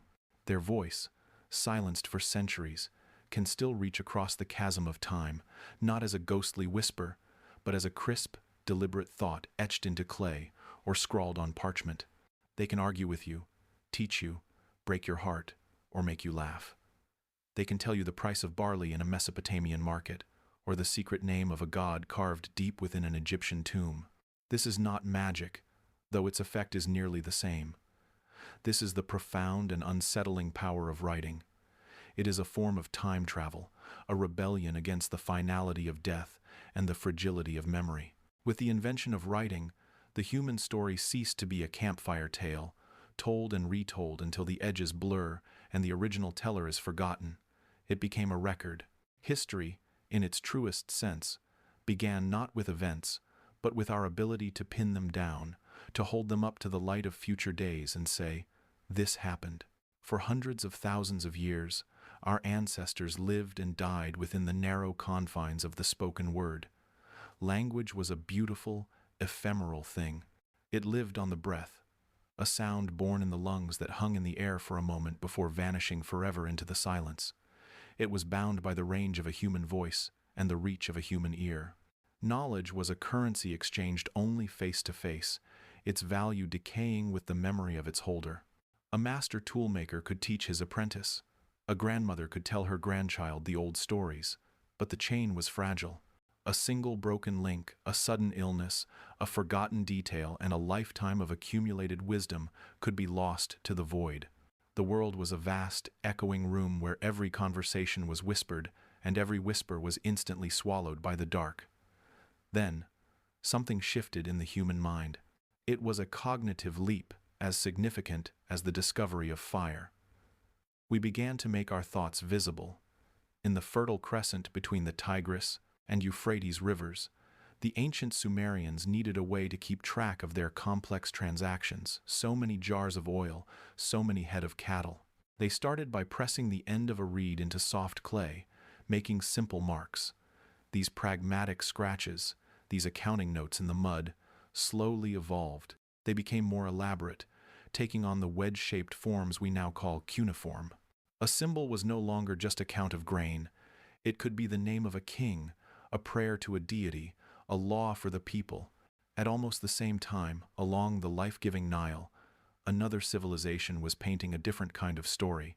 Egyptian hieroglyphs were art and language fused into one, a sacred script where a bird could represent a sound and a snake could symbolize chaos. Writing was not invented once. It was a spark that caught fire in multiple places, a convergent evolution of the human spirit yearning to break free. This was the great liberation. Language had escaped its biological cage. A thought could now outlive the thinker. A decree could travel further than the herald's strongest shout. It was the birth of externalized memory, the first true backup for the human collective consciousness. With writing, knowledge became cumulative. One generation could now stand on the shoulders of the one before, not through vague oral tradition, but by reading their precise words. Laws could be codified and displayed for all to see, creating the possibility of justice beyond the whim of a chieftain. Complex agricultural plans, astronomical observations, and architectural designs could be recorded and refined. Trade exploded, as contracts and inventories could be trusted across great distances. Religions could write down their cosmologies, solidifying faith into scripture. The very concept of the state of governing a people by a shared set of written rules became possible. Writing was the silent engine that pulled humanity out of prehistory and set it on its frantic, collaborative, and often tumultuous course. Today, we swim in an ocean of text so vast we scarcely notice it. The news article you skim, the text message you send, the contract you sign, the novel on your bedside table, these are all the direct descendants of those first clay tablets. They are cuneiform and hieroglyphs, streamlined and democratized. The abstract symbols on your screen are a direct evolutionary line from a merchant's mark in the mud, and this legacy is not neutral. The power dynamics etched into those first stones are still with us. The ability to read and write, to command the written word, remains one of the most potent determinants of a human life. It dictates your access to education, to employment, to the very mechanisms of power in society. To be literate is to have a voice in the ongoing conversation of humanity. To be illiterate is to be forced to only listen, forever on the outside of that profound dialogue. The written word giveth, and it taketh away. It can ennoble and empower, but its absence can silence and subjugate with brutal efficiency. If spoken language is the living memory of a society fluid, changing, emotional, then writing is its cold, permanent cortex. It is the first external hard drive, a miraculous device that allowed us to offload our stories, our facts, and our laws onto a physical medium. It freed our minds from the exhausting task of remembering everything and allowed us to think new thoughts, to build upon the stored knowledge of the past. This storage came at a cost, however. Something is always lost in the translation from the warmth of a voice to the coldness of a mark. The subtle inflection, the timely gesture, the shared laugh that changes the meaning of a phrase, all are absent on the page. The written word is a fossil, incredibly informative, but devoid of the life that once animated it. We are left to interpret the silent symbols, to guess at the intentions behind them. We can read the laws of Hammurabi, but we cannot hear the tone in which he proclaimed them. We can study the love poetry of Sappho, but we cannot see the look in her eye. The written word grants immortality, but does it grant understanding, or merely the illusion of it? This incredible tool, this gift of frozen speech, contains a dangerous and paradoxical seed. For if we can use writing to tell the truth across millennia, to preserve the finest of our thoughts, what is to stop us from using it to enshrine a lie? In the quiet of a forest, a bird issues a sharp cry of alarm. The flock scatters, a burst of feathers against the sky, fleeing from a predator that does not exist. The bird, perhaps, has seen a falling leaf, a shifting shadow. It is a falsehood, but an innocent one, a hardwired reaction, not a calculated deceit. In the animal kingdom, such deceptions are rare, tied to survival in its most immediate form, the camouflage of a moth's wing, the thanatosis of a possum. But they are not stories. They are not lies. Humans, however, lie every day. We do it with a cup of coffee in hand, over a screen, in the hushed tones of a private conversation. We do it for gain, for protection, for kindness, for malice. Speech, our most celebrated tool, the very bedrock of our civilization, is also our most versatile weapon. When our ancestors first grunted a warning about a lion in the tall grass, they did something no other creature could. They conveyed information, and in that monumental leap, a second, darker potential was born. They could, for the first time, convey information that was not true. They could say the lion was there when it was not. They could craft a reality from air and intention. Was this the moment the first lie was told? Not for malice, perhaps, but for an advantage, a better share of food, a moment of safety, or simply to survive. This was not a moral failing. It was a cognitive revolution. To lie is an astonishingly complex act. It requires a mind capable of holding multiple versions of reality at once, the world as it is, and the world as one wishes it to be. It demands a sophisticated theory of mind, the ability to model what another individual knows, believes, and desires in order to effectively manipulate that belief. The liar must then construct a counter-narrative, hold it in their memory, and suppress the truth, all while monitoring the listener's face for signs of skepticism. This intricate neurological ballet is orchestrated primarily in the prefrontal cortex, the seat of executive function, behavioral control, and memory. Lying, therefore, is not a simple vice. It is a high-order skill, a testament to the raw, untamed power of the human brain. It is, in a deeply paradoxical sense, a sign of intelligence. We are the only animal that can consciously, deliberately, and creatively lie. What does it say about us that our greatest intellectual gift contains the seed of our own corruption? This seed has now grown into a towering, tangled forest. The simple lie told around a primordial fire has evolved, its DNA spliced with technology and scale, until it has become an art form, an industry, a force of nature. In the halls of diplomacy, a carefully worded omission can avert a war or start one. In the digital marketplace of attention, a sensational falsehood travels faster and farther than any dull truth, its wings fueled by outrage and algorithm. We have weaponized narrative, creating echo chambers that reinforce not our reality, but our chosen reality. And now, we face the logical endpoint of this evolution, the deepfake, the synthetic media where seeing and hearing are no longer believing. A video of a world leader can declare a war that never was. The voice of a loved one can plead for help from a fictional kidnapper. The very sensory foundations of trust are being systematically dismantled. This artistic deceit threatens the mortar that holds society together. Trust is not a luxury. It is the invisible infrastructure upon which we build everything. We trust that the money in our account represents value, that the doctor's diagnosis is informed, that the news, however imperfect, is striving for a common factual ground. It is the shared story that allows us to cooperate in groups larger than a few hundred. When lies become currency, that story fragments. We retreat into tribes of belief, armed with our own sets of facts, speaking languages that sound the same but carry utterly different meanings. The bridge of language, which connected us across chasms of time and space, begins to tremble. When used not to connect but to conquer, not to illuminate but to obscure, can that very bridge become the thing that pushes a civilization toward the precipice of its own discord? And if language can build a false present, what then of the past? What stories do we tell, not just to manipulate the now, but to control the forever? No one has ever seen that God. Yet thousands stand ready to die for him, to kill for him, to build monuments in his name that scrape the sky, all because of a story. It is a story passed from parent to child, whispered around fires, chanted in unison under a vault of stars. It lives not in stone or bone, but in the breath between people, a shared fiction so potent it can bend the course of history. The most powerful forces to ever shape our world have never been touched by human hands. They have only ever been touched by the human mind, given form and fury by the one tool that separates us: language. Imagine a small band of early humans, Homo sapiens, huddled in the deepening chill of a prehistoric evening. The world outside their flickering circle of firelight is a symphony of hidden threats: the rustle of a predator in the tall grass, the ominous cough of the wind, the unknowable vastness of the night.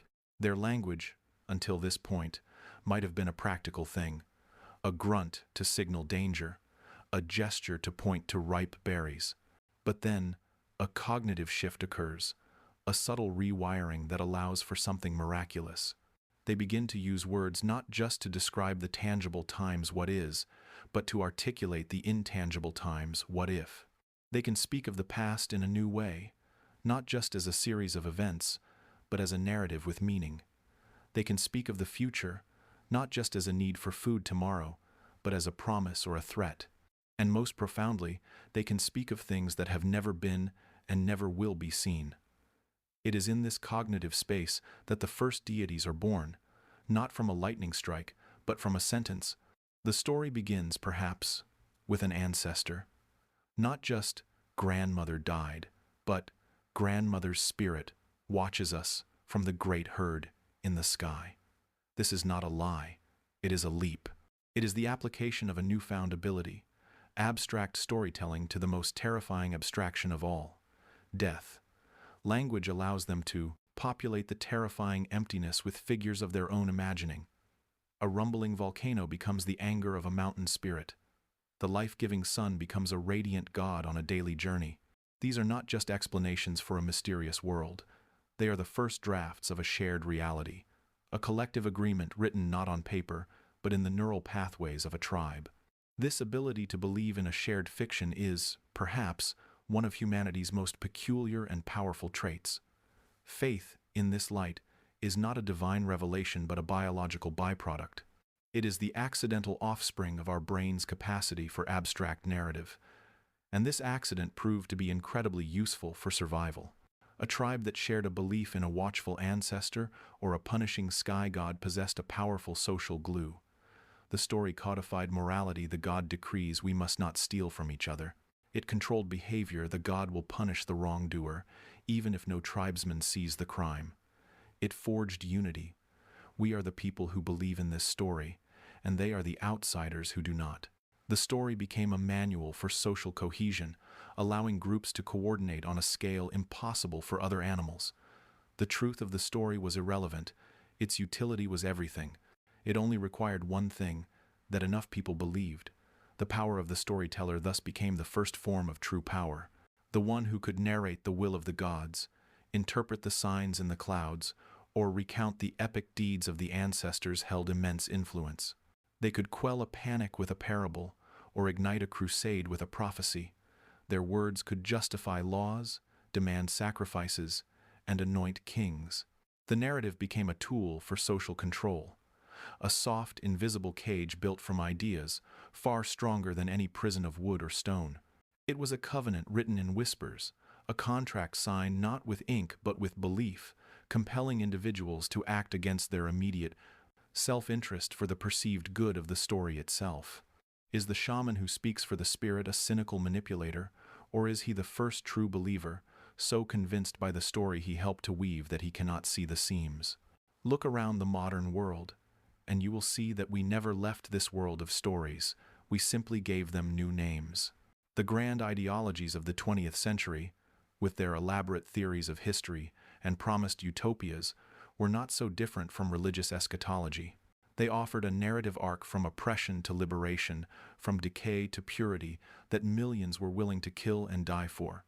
The nation-state is perhaps the most successful fiction of all. There is no tangible thing called a nation. You cannot touch it. It is a story about shared blood, shared soil, shared language, and shared destiny, symbolized by a piece of colored cloth that can move people to tears or to war. Consumerism tells a story that happiness is a purchase away, a narrative sold to us in 30-second segments. These are not conspiracies hatched in dark rooms. They are emergent systems of belief, vast, collaborative stories that dictate our laws, our economies, and our identities. Language remains the glue that holds these fictions together, the medium through which they are constantly reinforced, debated, and perpetuated. Are we any less beholden to the stories of our time than those ancient humans were to their spirits? We began with a simple, terrifying ability, to use words to create something from nothing. From that emptiness, we fashioned gods and demons, heavens and hells, nations and corporations. We used these stories to build cooperation amongst strangers, to find meaning in a chaotic universe, and to control the behavior of the multitude.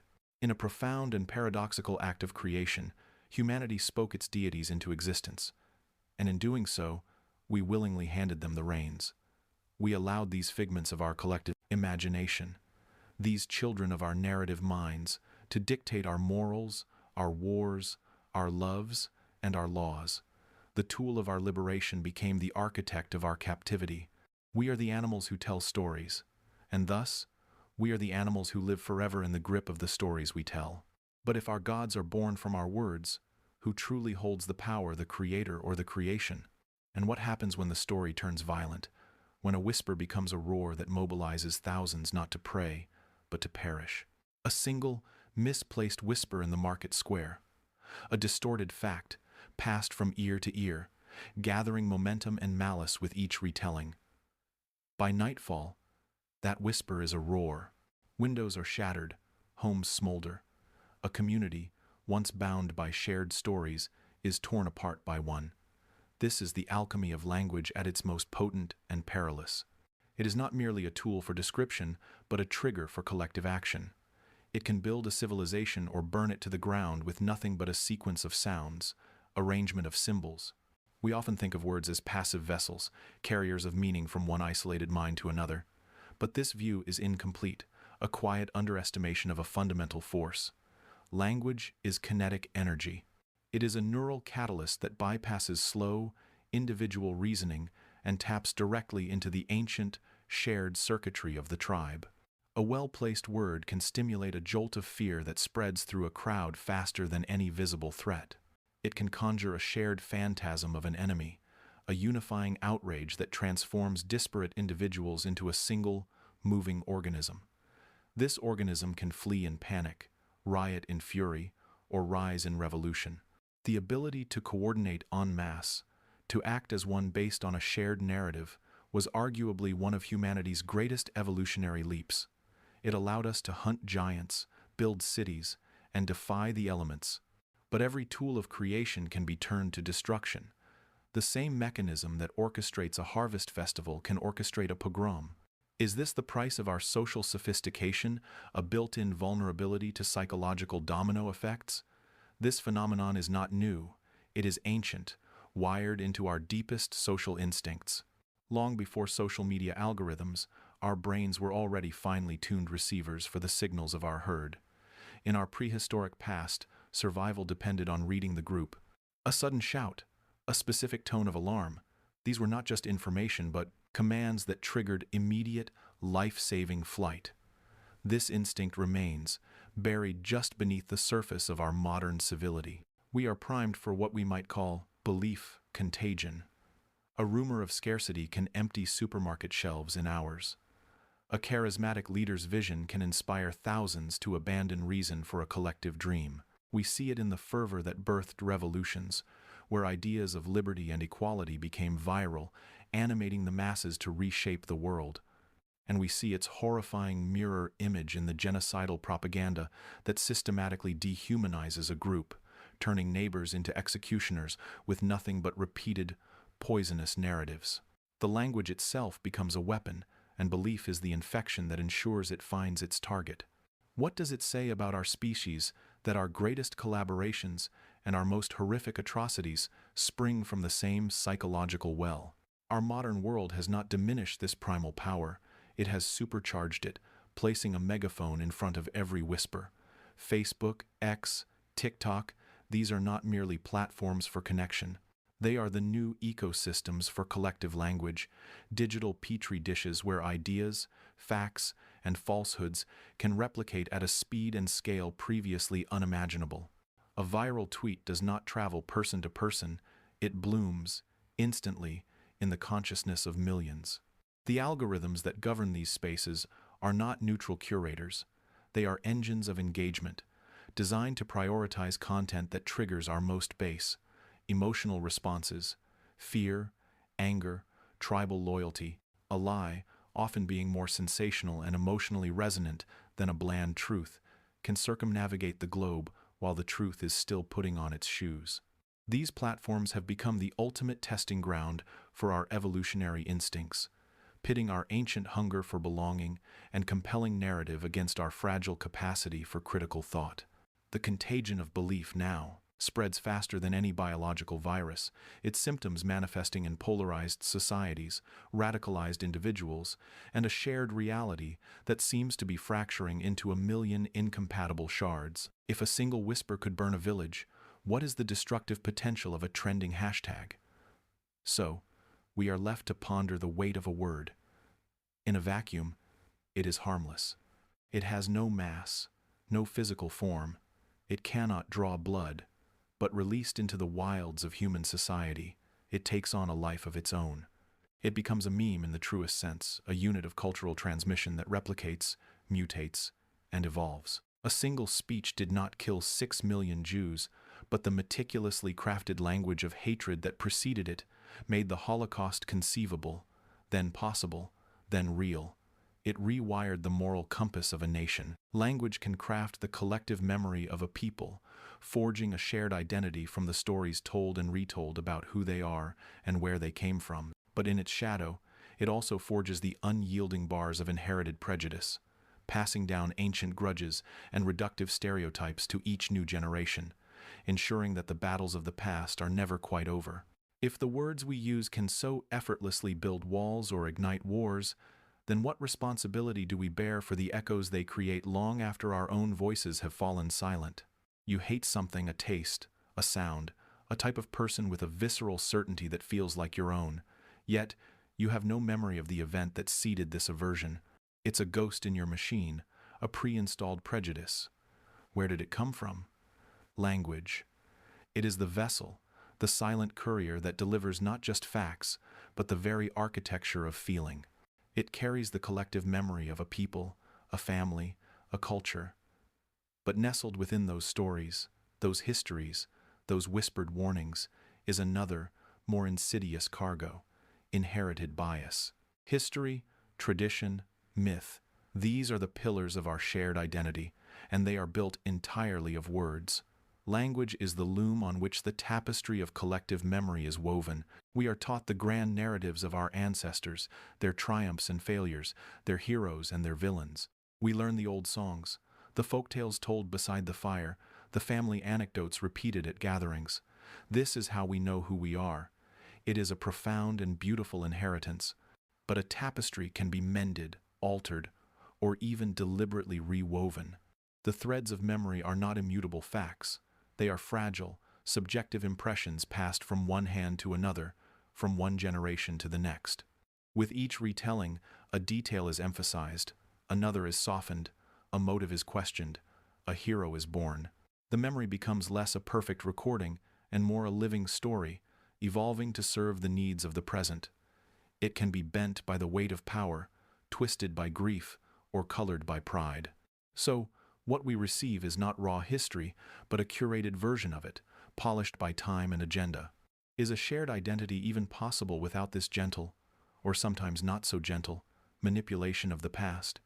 The transmission is far more sophisticated than a simple relay of events. Language does not just describe an emotion, it can transmit the emotion itself. A story told with a tremor of fear, a legend narrated with a tone of reverence, a joke delivered with a sneer of contempt. These are not neutral, they are emotional blueprints. When a community repeatedly hears the same story about a neighboring tribe being treacherous, or a certain class of people being lazy, or a particular ambition being foolish, it doesn't just learn a fact. It learns a feeling. It internalizes a model of the world, complete with emotional responses. A group of people can come to wear a collective inferiority complex, a simmering hostility, or a deep-seated phobia, not because of any shared traumatic event, but because of the stories they've absorbed. This is the phenomenon of parasitic memory, where the brain comes to hold a vivid, emotionally charged belief about something it has never directly witnessed. The memory feels real. It triggers real physiological responses, a quickened pulse, a flush of anger, but it is on loan. It belongs to someone else, from another time. If a feeling can be inherited as surely as a genetic trait, then where does the self begin and the stories of others end? We need not look to ancient grudges to see this mechanism at work. Its fingerprints are all over the modern world. Nationalism is often a story, a narrative of shared glory and historical grievance, repeated until it feels like a fundamental truth. Racial hatred is frequently sustained not by personal experience, but by caricatures and anecdotes passed down through families and communities, becoming a kind of folk wisdom. Gender biases are baked into the very idioms and proverbs we use without a second thought, language that shapes how we see ourselves and others before we can even question it. These large-scale prejudices are the products of a collective memory that has been kneaded and shaped by language over centuries. The words become a club, a cage, or a crown long before we understand their weight. Can a society ever truly heal when the very language it uses to describe itself is laced with the ghosts of old conflicts? We are, therefore, heirs to a double inheritance. From our ancestors, we receive physical traits, perhaps property, a genetic legacy, but we also receive a narrative legacy, a chest full of stories they believe to be true. These stories form the invisible walls of our perception, the silent soundtrack to our judgments. They tell us who to trust, who to fear, what to desire, and what to despise. We walk into the world already partially scripted, acting out roles written by people we never met, responding to prompts from a history we never lived. This is the immense, often unconscious power of the words that have been whispered into our ears since the moment we could understand them. And if this is the power of the stories told to us as we grow, then what profound and unshakable foundations are laid by the very first words we ever hear, the soft, rhythmic murmur of a lullaby in the dark. Before a single word holds meaning, a child knows how to cry or how to fall silent. This primal response, this raw and unthinking reaction, is not to a command or a question, but to a sound. It is the melody of a voice, a familiar rhythm heard from within the womb, now broadcast into the bright, cold air of the world. This sound, long before it carries the weight of vocabulary or the structure of grammar, carries something far more fundamental: emotion. It is the first language we ever learn, a tongue of pure feeling spoken in tones, whispers, and sighs. From the very first breath, the architecture of our emotional world is being sketched out by the sounds that surround us. The brain of a newborn is a landscape of immense potential, its neural pathways like untouched riverbeds waiting for the first rains. The first rains are not words, but the music of human connection. The rising lilt of a happy greeting, the staccato burst of excitement, the low, rolling thunder of disapproval, the slow, wave-like cadence of a lullaby. These are the primal forces that begin to carve those channels.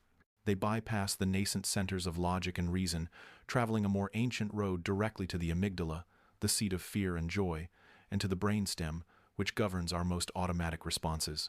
A sharp, high-pitched shout might trigger a clenching, a retreat. A soft, humming murmur might elicit a relaxation, a settling into the warmth of a chest. The meaning is irrelevant. The intent is everything, communicated not through symbols but through pure, unadulterated sound. Science offers a fascinating window into this pre-linguistic world. Researchers, by monitoring the heart rates and sucking reflexes of infants only a few days old, have discovered an innate ability to discriminate between emotional prosody. A child who has never heard the word no, who has no concept of anger or joy as defined constructs, will nevertheless react to an angry tone with distress, their body growing rigid, their heart beating faster. The same child will turn toward a happy or comforting tone, their tiny body relaxing, soothed by the auditory balm. This is profound evidence that language, in its original, most essential form, was never solely a tool for transmitting information. It was, first and foremost, a tool for forging bonds, for synchronizing emotions, for saying, without any words at all, "You are safe," or "I am here," or "Be careful." The lullaby does not list the reasons for sleeping. It times the feeling of safety that permits sleep. This ancient power of tone has not been lost to modernity. It has been refined into a weapon and a tool. We live in an age where this primal understanding is leveraged with clinical precision. The political strategist carefully rehearses the cadence of a speech, knowing a well-placed pause can convey more conviction than a dozen facts. The marketer understands that the voiceover in an advertisement must strike a specific emotional chord, a tone of warm nostalgia, of exciting innovation, of reassuring authority to bypass our skepticism and speak directly to our yearning. The artist, the filmmaker, the musician, they are all maestros of this emotional orchestra. They know that a melody can evoke a specific memory, that the rhythm of dialogue can build tension or release it, that silence, strategically placed, can be the most deafening and emotionally charged sound of all. The what is the script, the how is the spell. We are, each of us, fluent in this silent language long before we ever parse a sentence. We learn to feel language before we learn to dissect it, to understand the music long before we read the notes on the page. This is why a simple melody hummed in a particular way, a specific rhythm of speech, a certain warmth in a tone of voice, can unlock a flood of feeling decades later, transporting us back to a moment before memory, to the very cradle of our emotional selves. The lullaby imprints itself not as a lyric, but as a state of being, a foundational sense of security, or perhaps its absence, that echoes through a lifetime. If our emotional core is first mapped by the music of the voice, then what landscapes are charted when the music stops and the body begins to speak? You can say, "I'm fine," but if your eyes are glistening and your hands are clenched into white-knuckled fists, the person across from you will believe the exact opposite. They will see the silent tremor in your lip, the slight retreat of your shoulders, the way your entire being seems to fold inward, and they will know a truth that your words are desperately trying to conceal. This is the oldest conversation in the world, one that began long before the first word was ever uttered. It is the unspoken dialogue of the body, a language written in the subtle grammar of gesture, posture, and gaze. This vocabulary is not learned, it is remembered.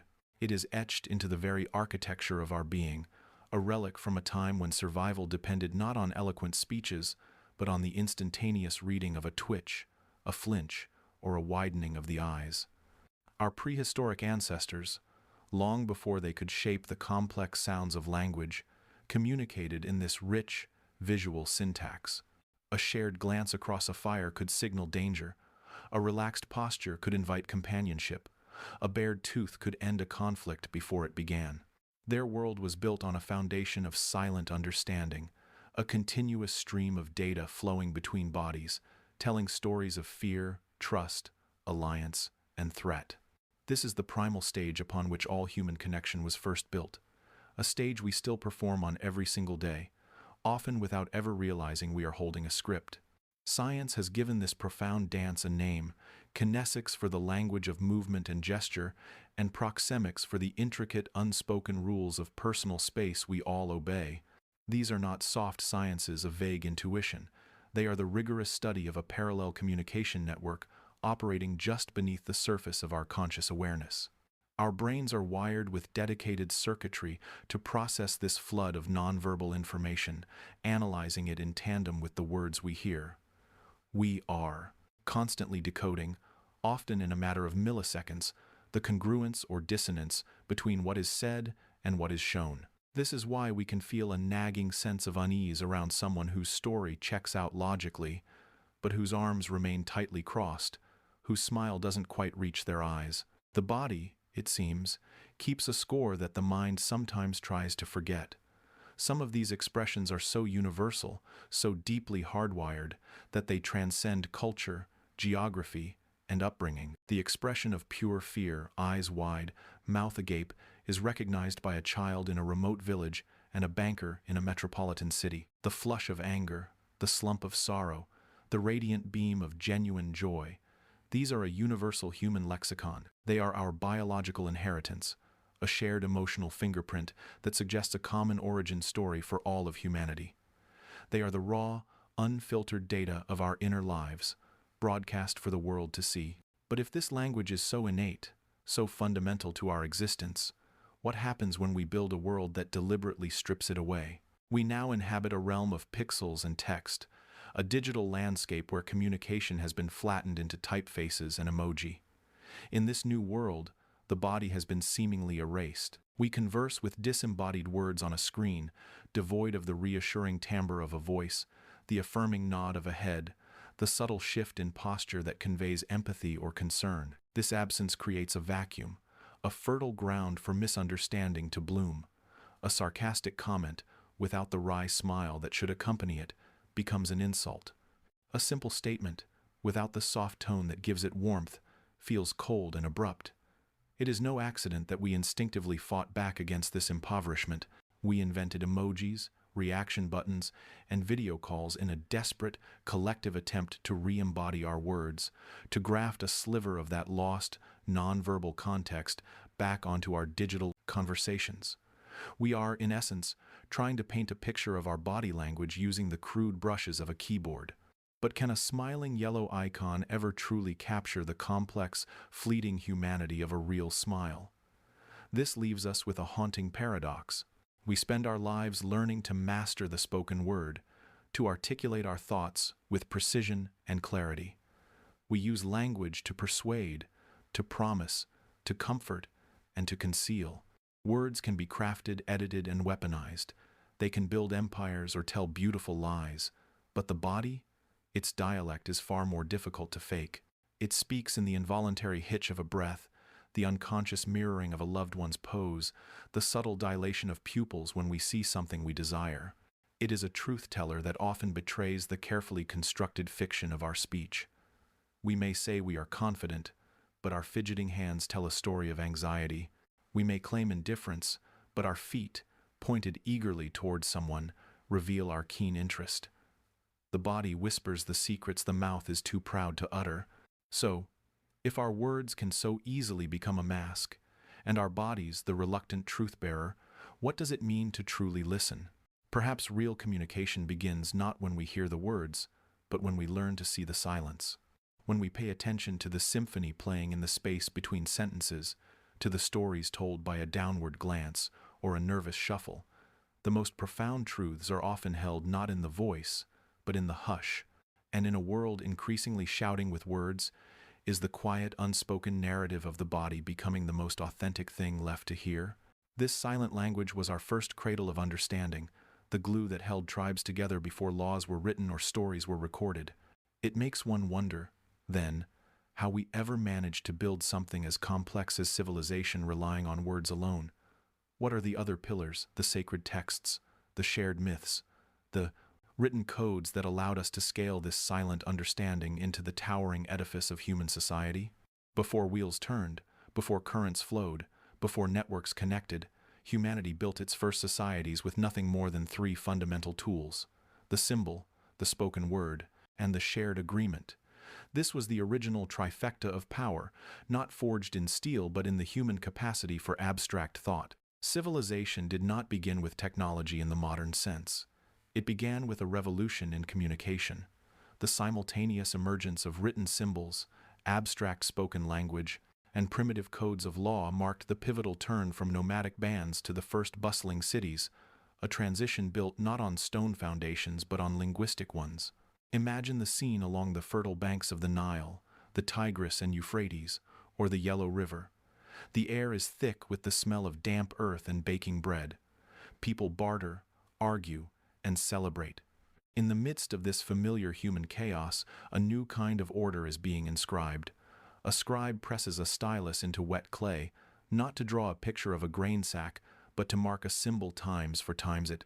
This act, seemingly mundane, is a leap of consciousness as profound as any later scientific discovery. It is the act of capturing a fleeting thought, a spoken promise, or a quantity of goods, and giving it a permanent, tangible form. The symbol transcends the moment. It can be carried, stored, and shown to someone who was not there to hear the original agreement. It begins, quite simply, as a counting. But the human mind is incapable of creating a tool that does not, almost immediately, yearn to be used for more. In these ancient cradles of civilization, writing swiftly shed its purely practical skin. In Egypt, hieroglyphs did not just record harvest yields. They climbed the walls of tombs and temples, narrating the journey of a pharaoh's soul towards immortality.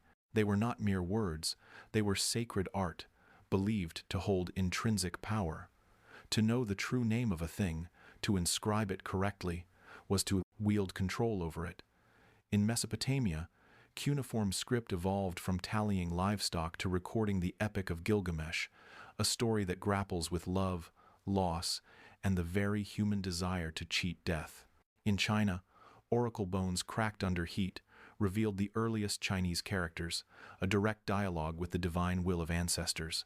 Writing became the vessel for power, ideology, and religion. It was the technology that allowed a concept, a king's divine right, a god's commandment, a societal hierarchy to be objectified, to exist outside a single human mind. And from this vessel, law poured forth. A spoken rule can be disputed, misremembered, or whispered away. A written rule stands as a silent, unyielding witness. The Code of Hammurabi, chiseled into a towering black stone stele, was not hidden away in a royal archive. It was placed in the public square for all to see, or for all to be told of its contents. Its famous principle of an eye for an eye was not just a law, it was a philosophy of justice, made permanent and immutable. It declared that order was not arbitrary, not merely the whim of a strong man, but a system that could be referenced, and in being referenced, it gained authority. Taxation, legal contracts, property rights, social classes, these are abstract, invisible constructs. They could not be built with physical tools alone. They required a shared language, both spoken and written, to be defined, agreed upon, and enforced. The very foundations of society were being poured from the slurry of language, setting into a structure that would define human life for millennia. We like to think of our modern world as a universe away from those dusty river valleys. We are surrounded by gleaming glass, silicon, and the invisible pulse of digital data. Yet, we are still living in the house that language built. Our most complex systems are still designed and governed by sophisticated, specialized forms of symbolic language. A legal contract is a dense thicket of precisely defined terms, a code of its own that dictates behavior and consequences. The algorithms that govern the flow of global capital, the lines of code that underpin every digital platform, the technical specifications for a spacecraft, these are all dialects in our modern Tower of Babel. They are rule sets, grammars of operation, that entire sectors of society agree to abide by. Our governments run on the language of legislation, our banks on the language of finance, our technologies on the language of mathematics. We have not abandoned the ancient model. We have simply given it a higher processing speed and a global reach. So, we arrive at a tentative observation, a single slice of a much larger truth. No empire was ever truly built by the sword alone. A sword can force obedience in a single moment, in a single village. But a written law, a religious text, a codified belief system, these are the tools that build enduring structures of power and culture. They can cross mountains and oceans, outliving the individuals who created them, shaping the thoughts of generations yet unborn. The mightiest army cannot compel a complex society to function. It requires a shared narrative, a common set of rules, a lingua franca of commerce and power. The chisel, the stylus, and the quill have proven to be far more transformative and far more enduring than the club or the spear. This leads us to a quiet, almost paradoxical question. If a shared language is the mortar that holds a civilization together, what does it mean that our world was once a symphony of thousands of them, each a unique reflection of a people and their place? What force of nature could possibly shatter that first, singular human tongue into 1,000 glittering fragments? We all share the same human brain, a biological machine of astonishing uniformity, built from the same blueprint, humming with the same electrochemical rhythms. Yet from this singular instrument arises a symphony of over 7,000 distinct languages. A single thought, the concept of water, the feeling of love, the memory of home, can be shaped by the tongue into a dizzying array of sounds and symbols. This is one of our species' oldest and most profound puzzles. If our hardware is universal, why is our software so spectacularly diverse? The answer is not etched in our genes alone, but is written across the vast and varied geography of our planet. A story of isolation and connection, of mountains that divide and rivers that unite. Imagine those first groups of Homo sapiens, stepping out under ancient skies, their world a vast and unknown map. With each migration, a slow, relentless drift began. A family group follows a herd north. A band of explorers crosses a land bridge to a new continent. A community settles in a fertile river valley, their numbers growing. Distance, over generations, becomes a formidable barrier. In this world without satellites or highways, a range of mountains or a wide river was not just a physical feature, it was a horizon. On one side, a language began to evolve, adapting to new experiences, inventing words for new plants, new animals, new ways of living.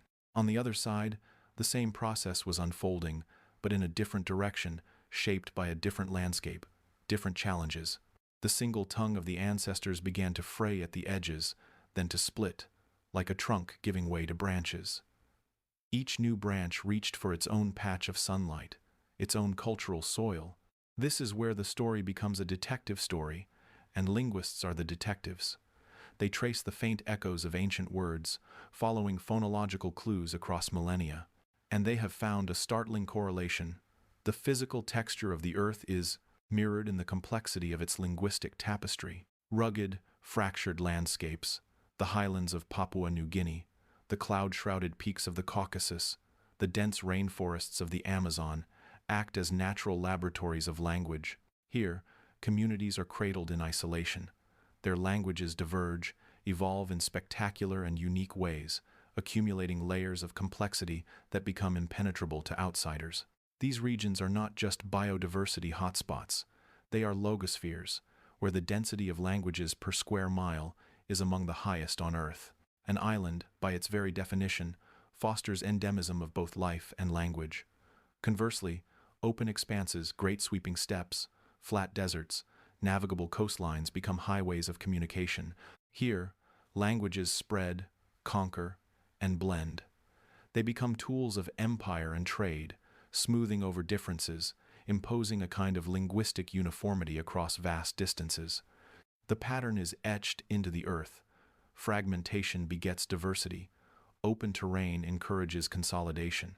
From this grand interplay, the great language families emerge: Indo-European, a behemoth that sprawled from the steppes of Eurasia; Austronesian, a seafaring family that island-hopped across half the planet; Niger-Congo, with its Bantu heart pumping new words across sub-Saharan Africa.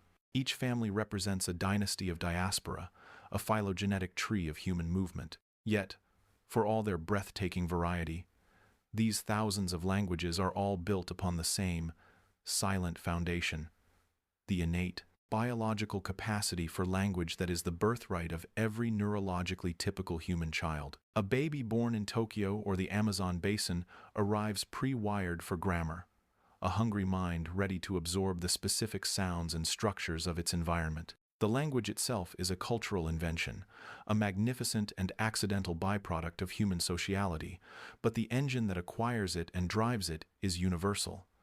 This suggests a beautiful duality. Our tongues are shaped by the external, physical world we inhabit, but our ability to wield them springs from a deep, internal, shared wellspring. We are united by a faculty we use to divide ourselves. And now, in the blink of a geological eye, the engine of change has shifted. The barriers of mountains and oceans have been rendered almost meaningless by the invisible geography of the digital age. Technology, the great connector, is causing a dramatic linguistic convergence. English, Mandarin, Spanish, these linguistic superpowers circulate in the global bloodstream, the currencies of commerce, science, and the internet. But this connectivity comes with a cost, a silent extinction event. A language is not just a collection of words, it is a unique way of seeing, a catalog of a culture's relationship with time, nature, and itself. When a small community shifts to a dominant global language to access opportunity, something precious evaporates.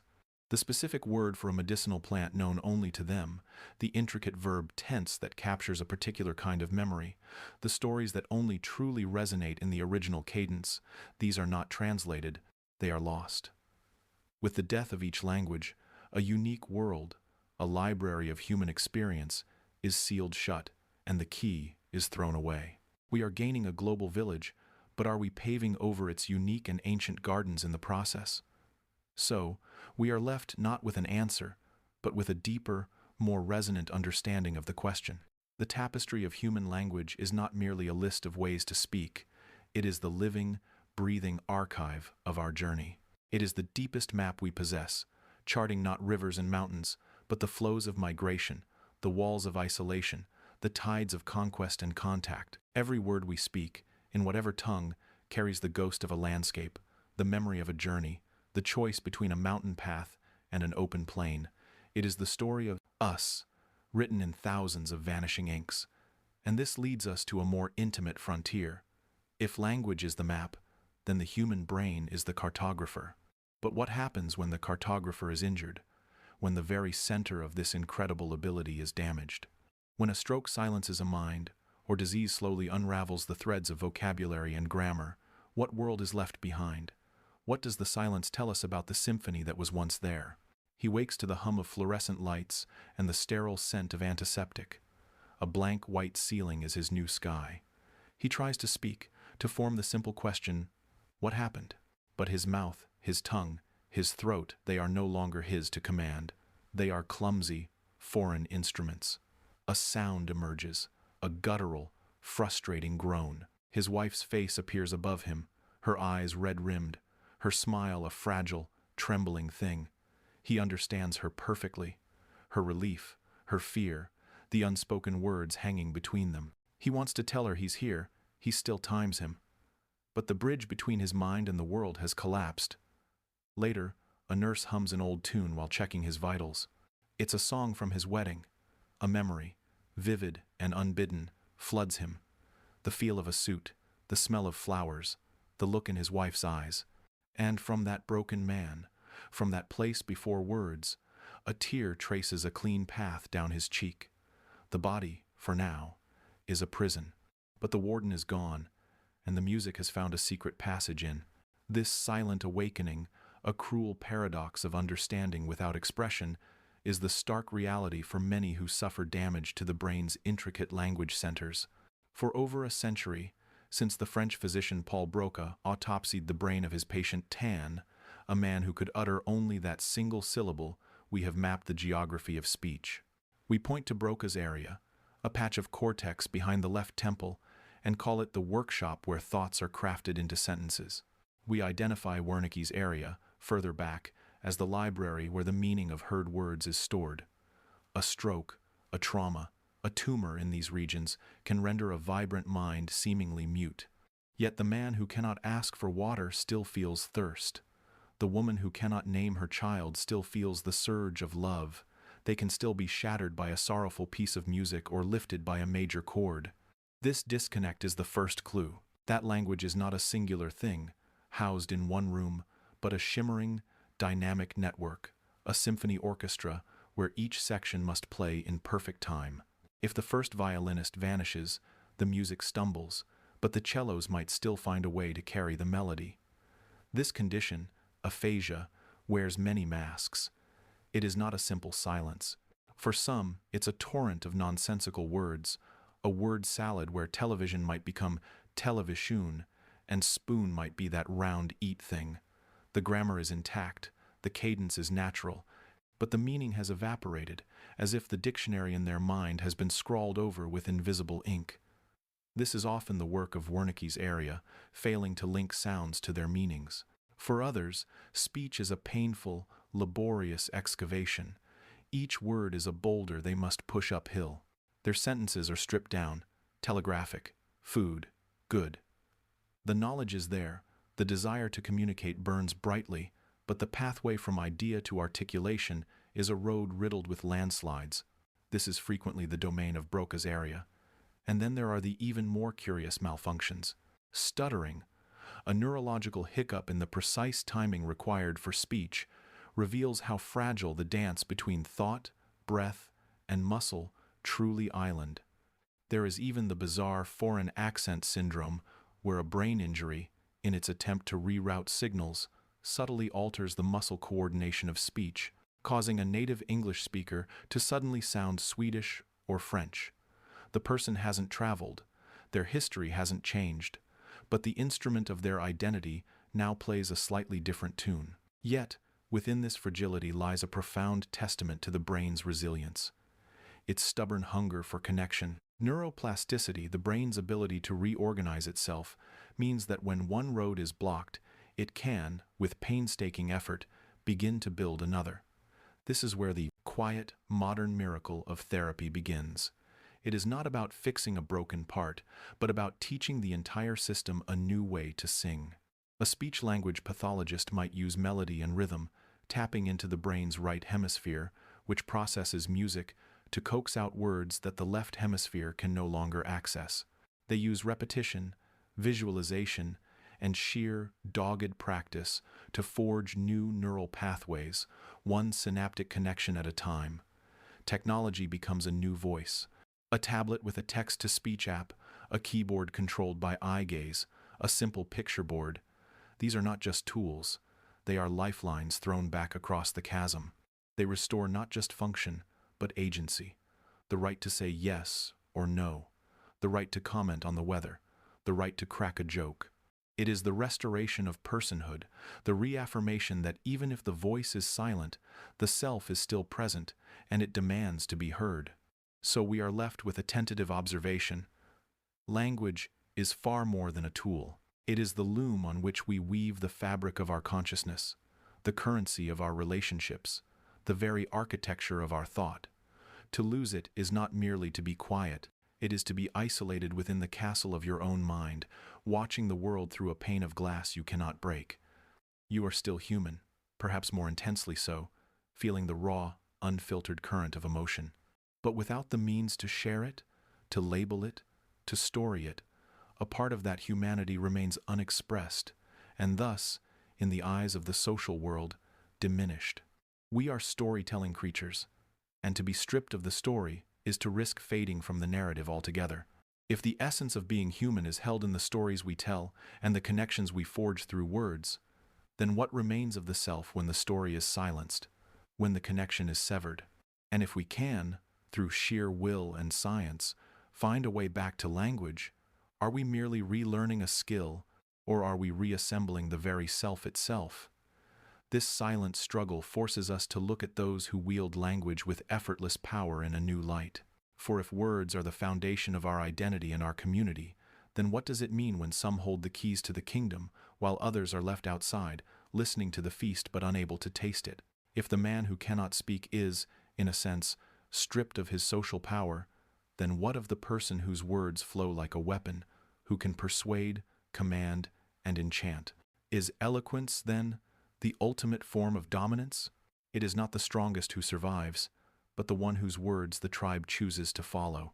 This silent law, etched not in stone but in the soft tissue of our social being, has steered the course of human history more decisively than any claw or weapon. Strength can subdue a single body, but a well-chosen sequence of words can pacify 1,000, incite them to riot, or bind them together in a common dream. From the flickering firelight of ancient councils to the cold blue glow of a billion screens, the true currency of influence has never been brute force, but narrative control. The one who holds the microphone, who shapes the story, who names the enemy and the hero, ultimately holds the power.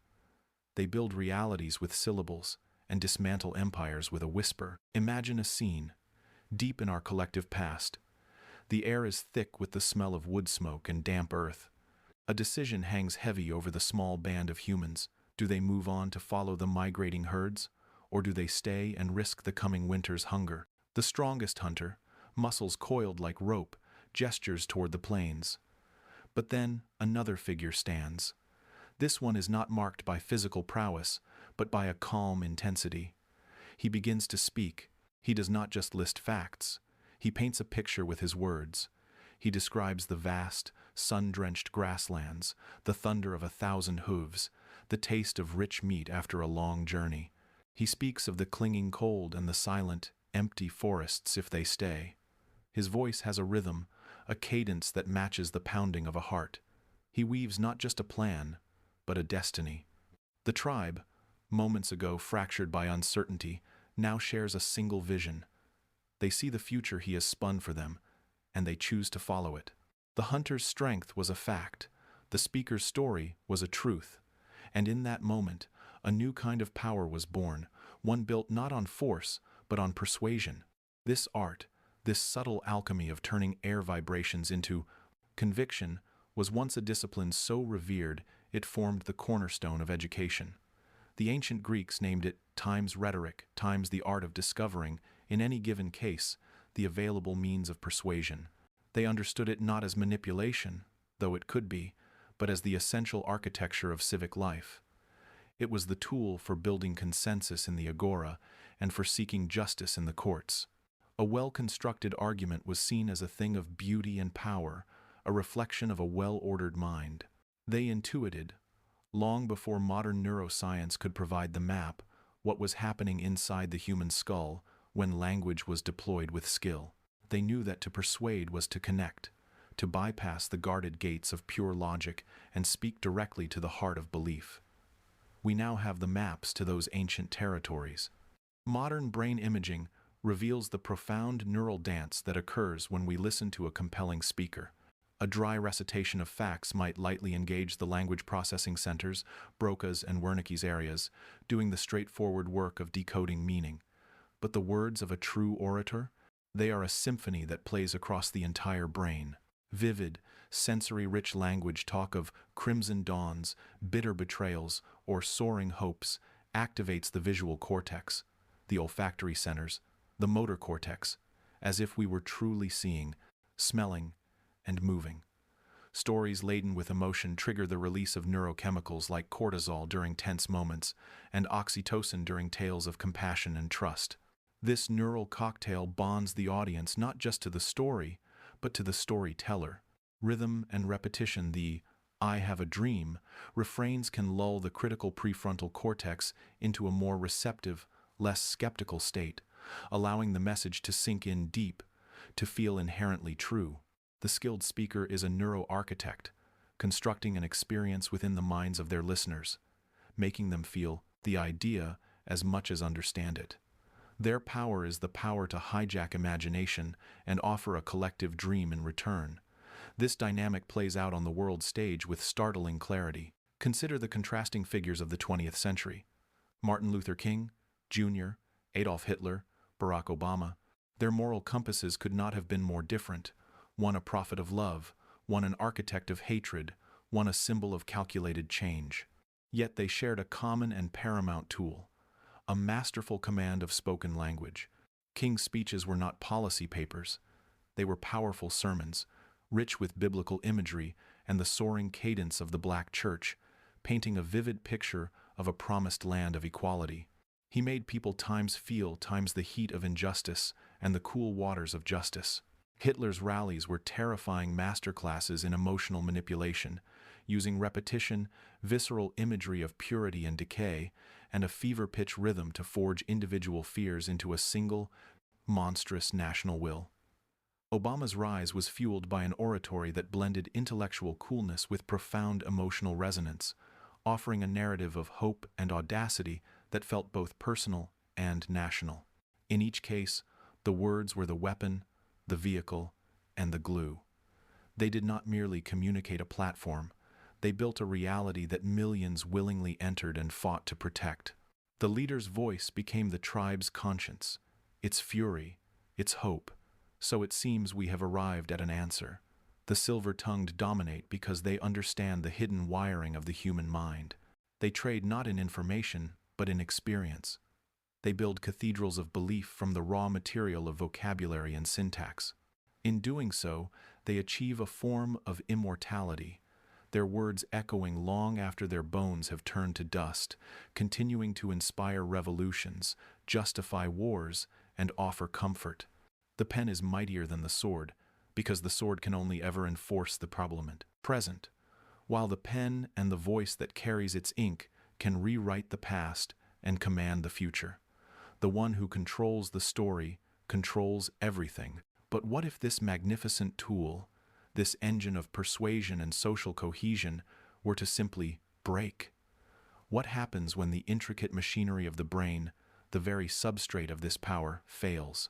The symphony of language requires a perfect, delicate harmony between understanding and production. We have marveled at the conductor's power, but what of the silence that falls when the orchestra itself is suddenly tragically out of tune. If language is the seat of our humanity and the source of our social power, then its absence must be a form of exile more profound than any physical imprisonment. The ultimate power may lie in the word, but the ultimate vulnerability lies in the brain that gives it voice.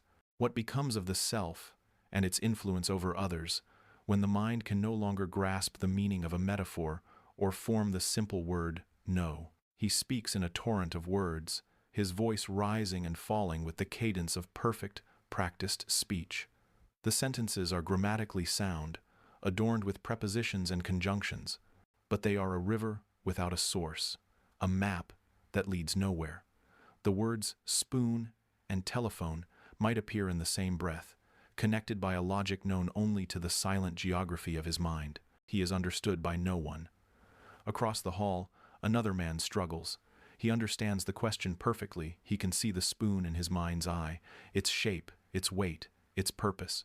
But when he opens his mouth to ask for it, his voice betrays him. What emerges is a strained, agonizing grunt, a single syllable repeated like a stuck record. T, t, t. He is understanding, but unable to be understood.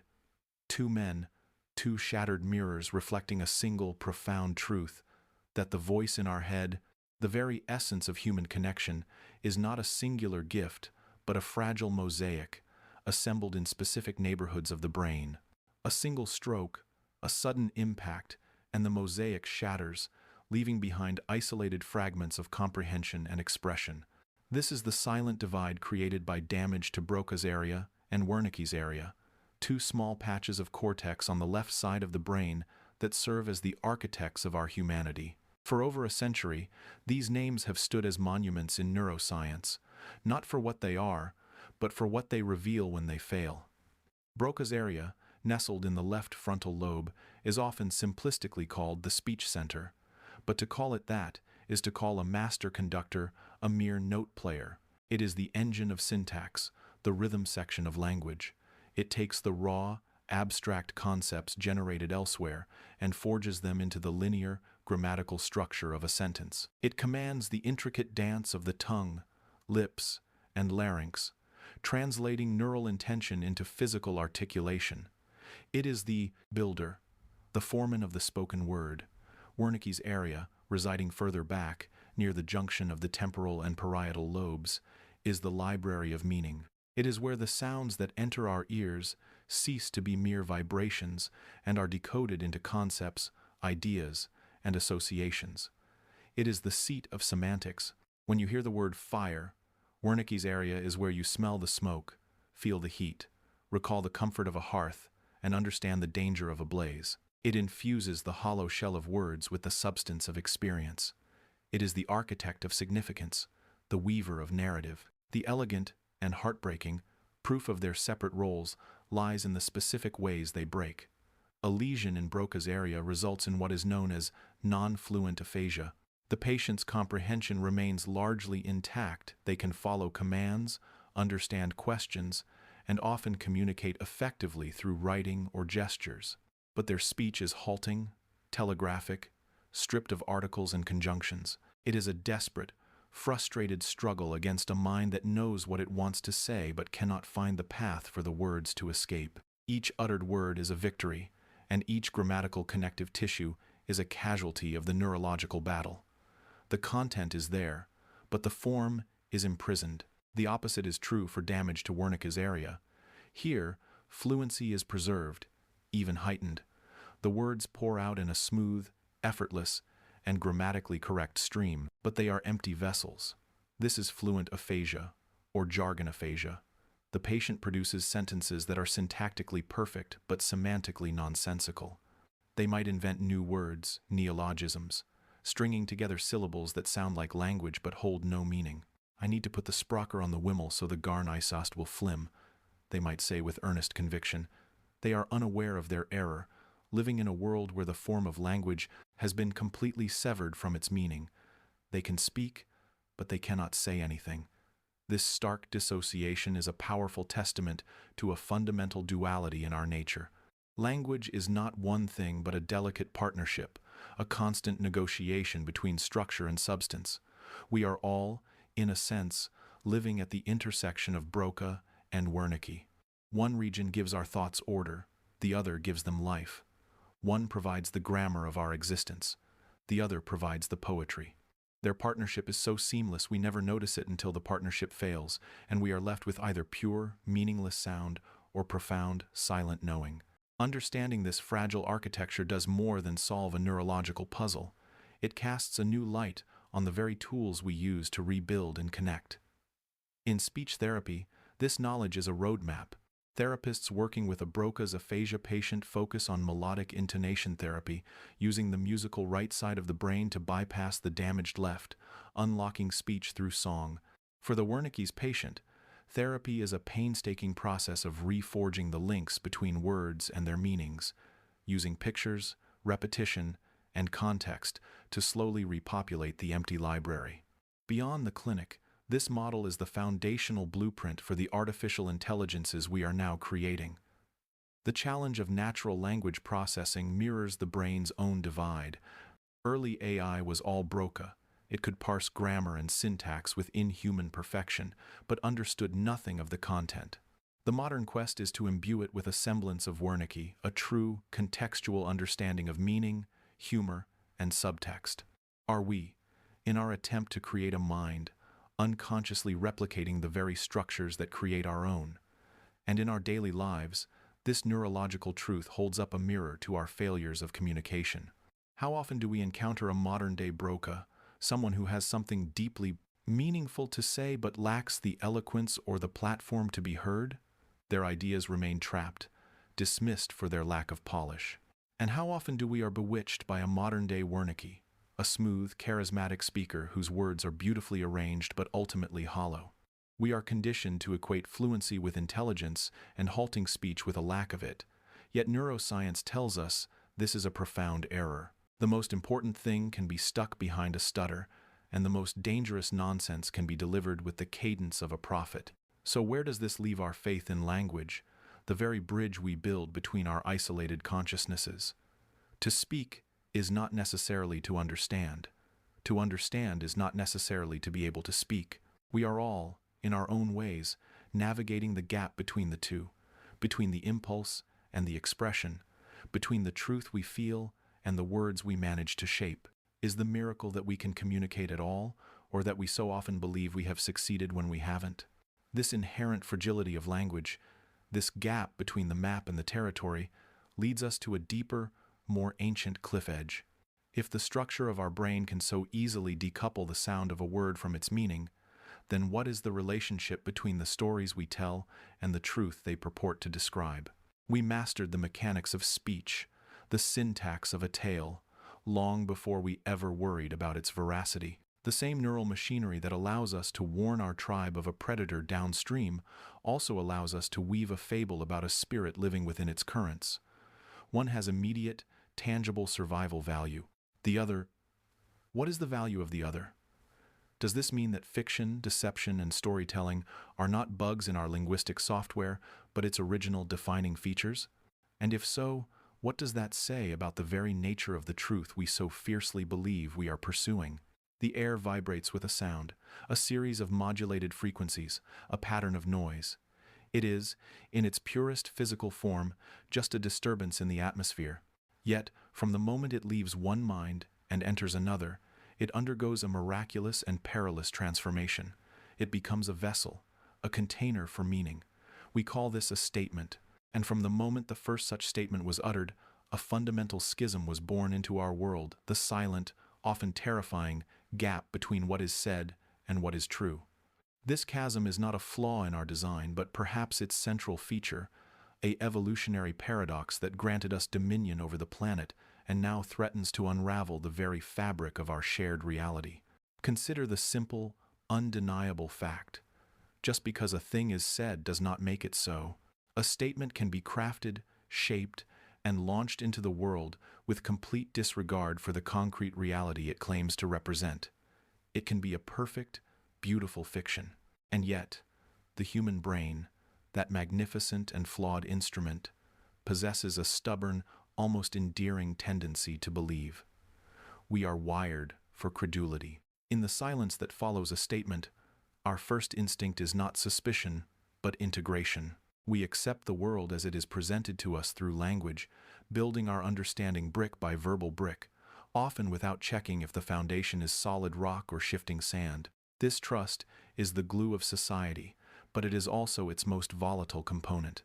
Language did not merely give us a new way to describe the world, it granted us the godlike power to conjure a symbolic reality. We can speak of things that are not present, of events that have not happened, of concepts that have no physical form, love, justice, betrayal, gods. We can build castles in the air and invite others to live inside them with us. This is our greatest achievement, but this power carries a sinister twin.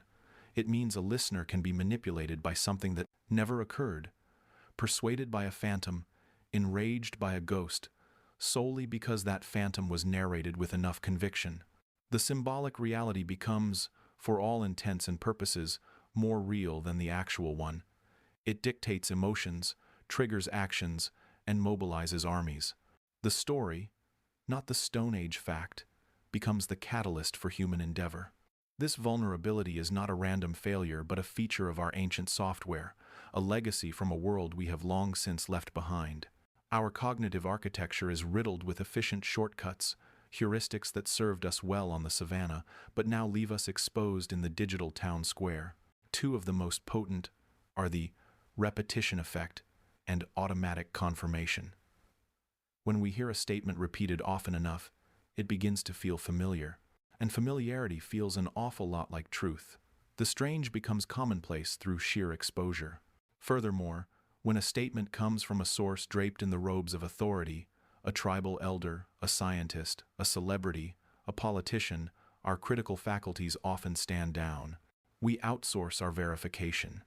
We are designed to believe our tribe members in a small, tight-knit group, where deception could be easily spotted and had immediate consequences. That same machinery now operates on a global scale, where the speaker is a disembodied voice on a screen, and the tribe is an algorithmically defined echo chamber of millions. The trust that once ensured our survival is now the vulnerability that can be most easily exploited. The modern world is a gallery of exhibits demonstrating this exploitation. Fake news does not work because it is cleverly written.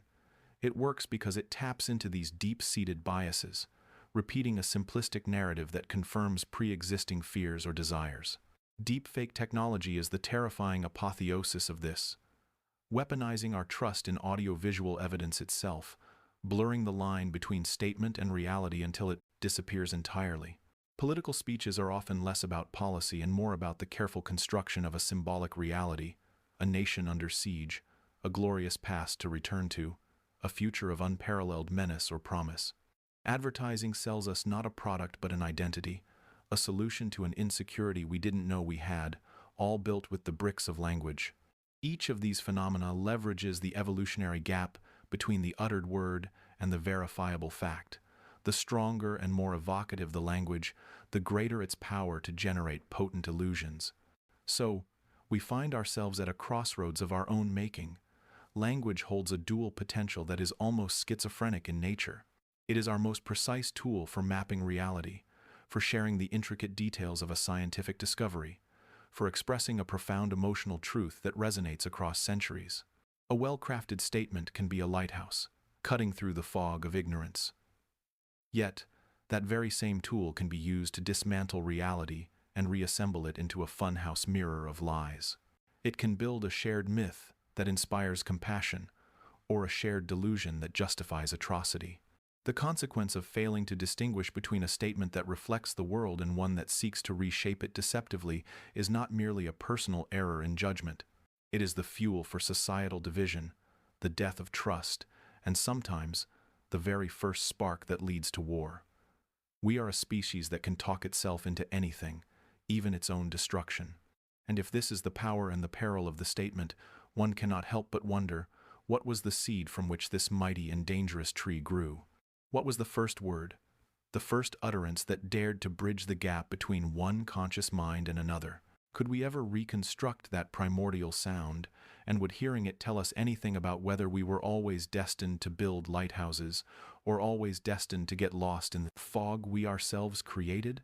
What truth, Or what magnificent lie did we ever first dare to speak? If you could travel back 100,000 years and offer a greeting, a simple hello, would your ancestor understand?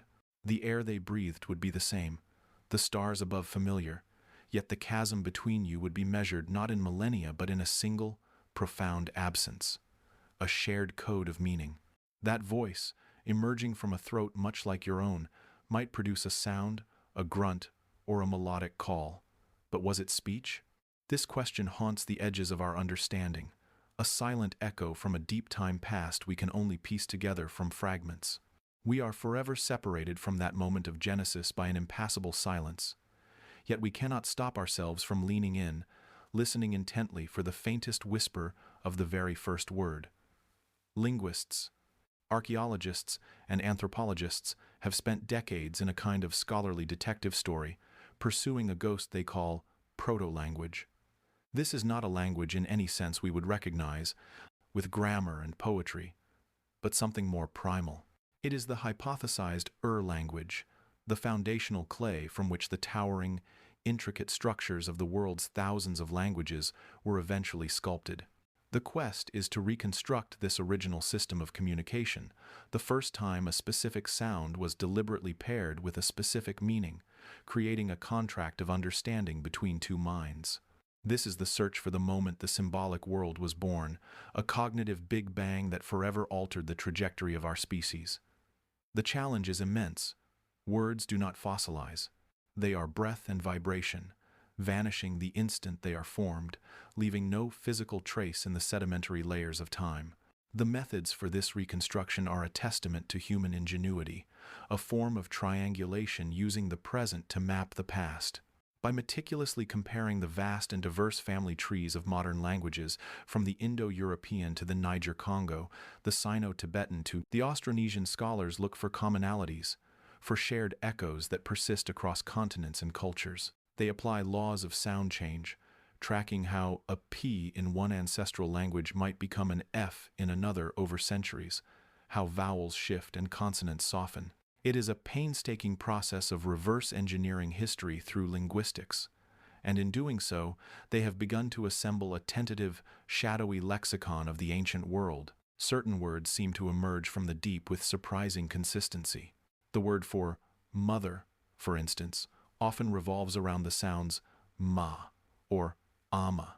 It is a sound produced easily by the infant's mouth, often one of the first syllables a baby babbles, naturally paired with the most primary of caregivers. Its persistence is haunting. Could it be that this gentle, nasal hum, this soft closing of the lips, was among the very first tokens of meaning our ancestors ever agreed upon? A name for the first bond, the first love, the first safety? This search is far more than an academic exercise. It is a mirror we hold up to our own existence.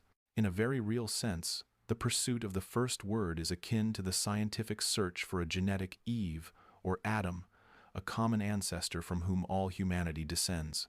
Just as DNA analysis allows us to trace a mitochondrial thread back through thousands of generations, connecting a woman in Tokyo to a man in Nairobi through a shared, ancient lineage, so does linguistic paleontology attempt to trace the lineage of our thoughts. It is an attempt to find the root not of our biology, but of our consciousness. Every story we tell, every law we write, every whispered secret and shouted declaration is built upon that first fragile agreement. To seek the first word is to seek the origin point of our humanity, the spark that allowed us to begin building a shared world of ideas, myths, and identities that exist entirely outside of our individual selves. And so, we are left with a profound and humbling paradox. We may never know with certainty what that first word was, the exact syllable, the specific context, whether it was a warning, a name, or a call to share food, is likely lost to us forever, shrouded in the mists of prehistory. The silence may remain unbroken. Yet, the relentless, centuries-long journey to find it, to give voice to that silence, reveals something perhaps more significant than the answer itself. It reveals a deep, intrinsic need within us to connect with our origins, to understand where we came from in order to comprehend what we are. The value is not in the destination, but in the longing that propels the search. We are a species defined by story, and we are desperate to hear the opening line. If the first word was the tool that began the construction of our shared human reality, what does it mean that we are now crafting entirely new languages made not of breath, but of silicon and symbol?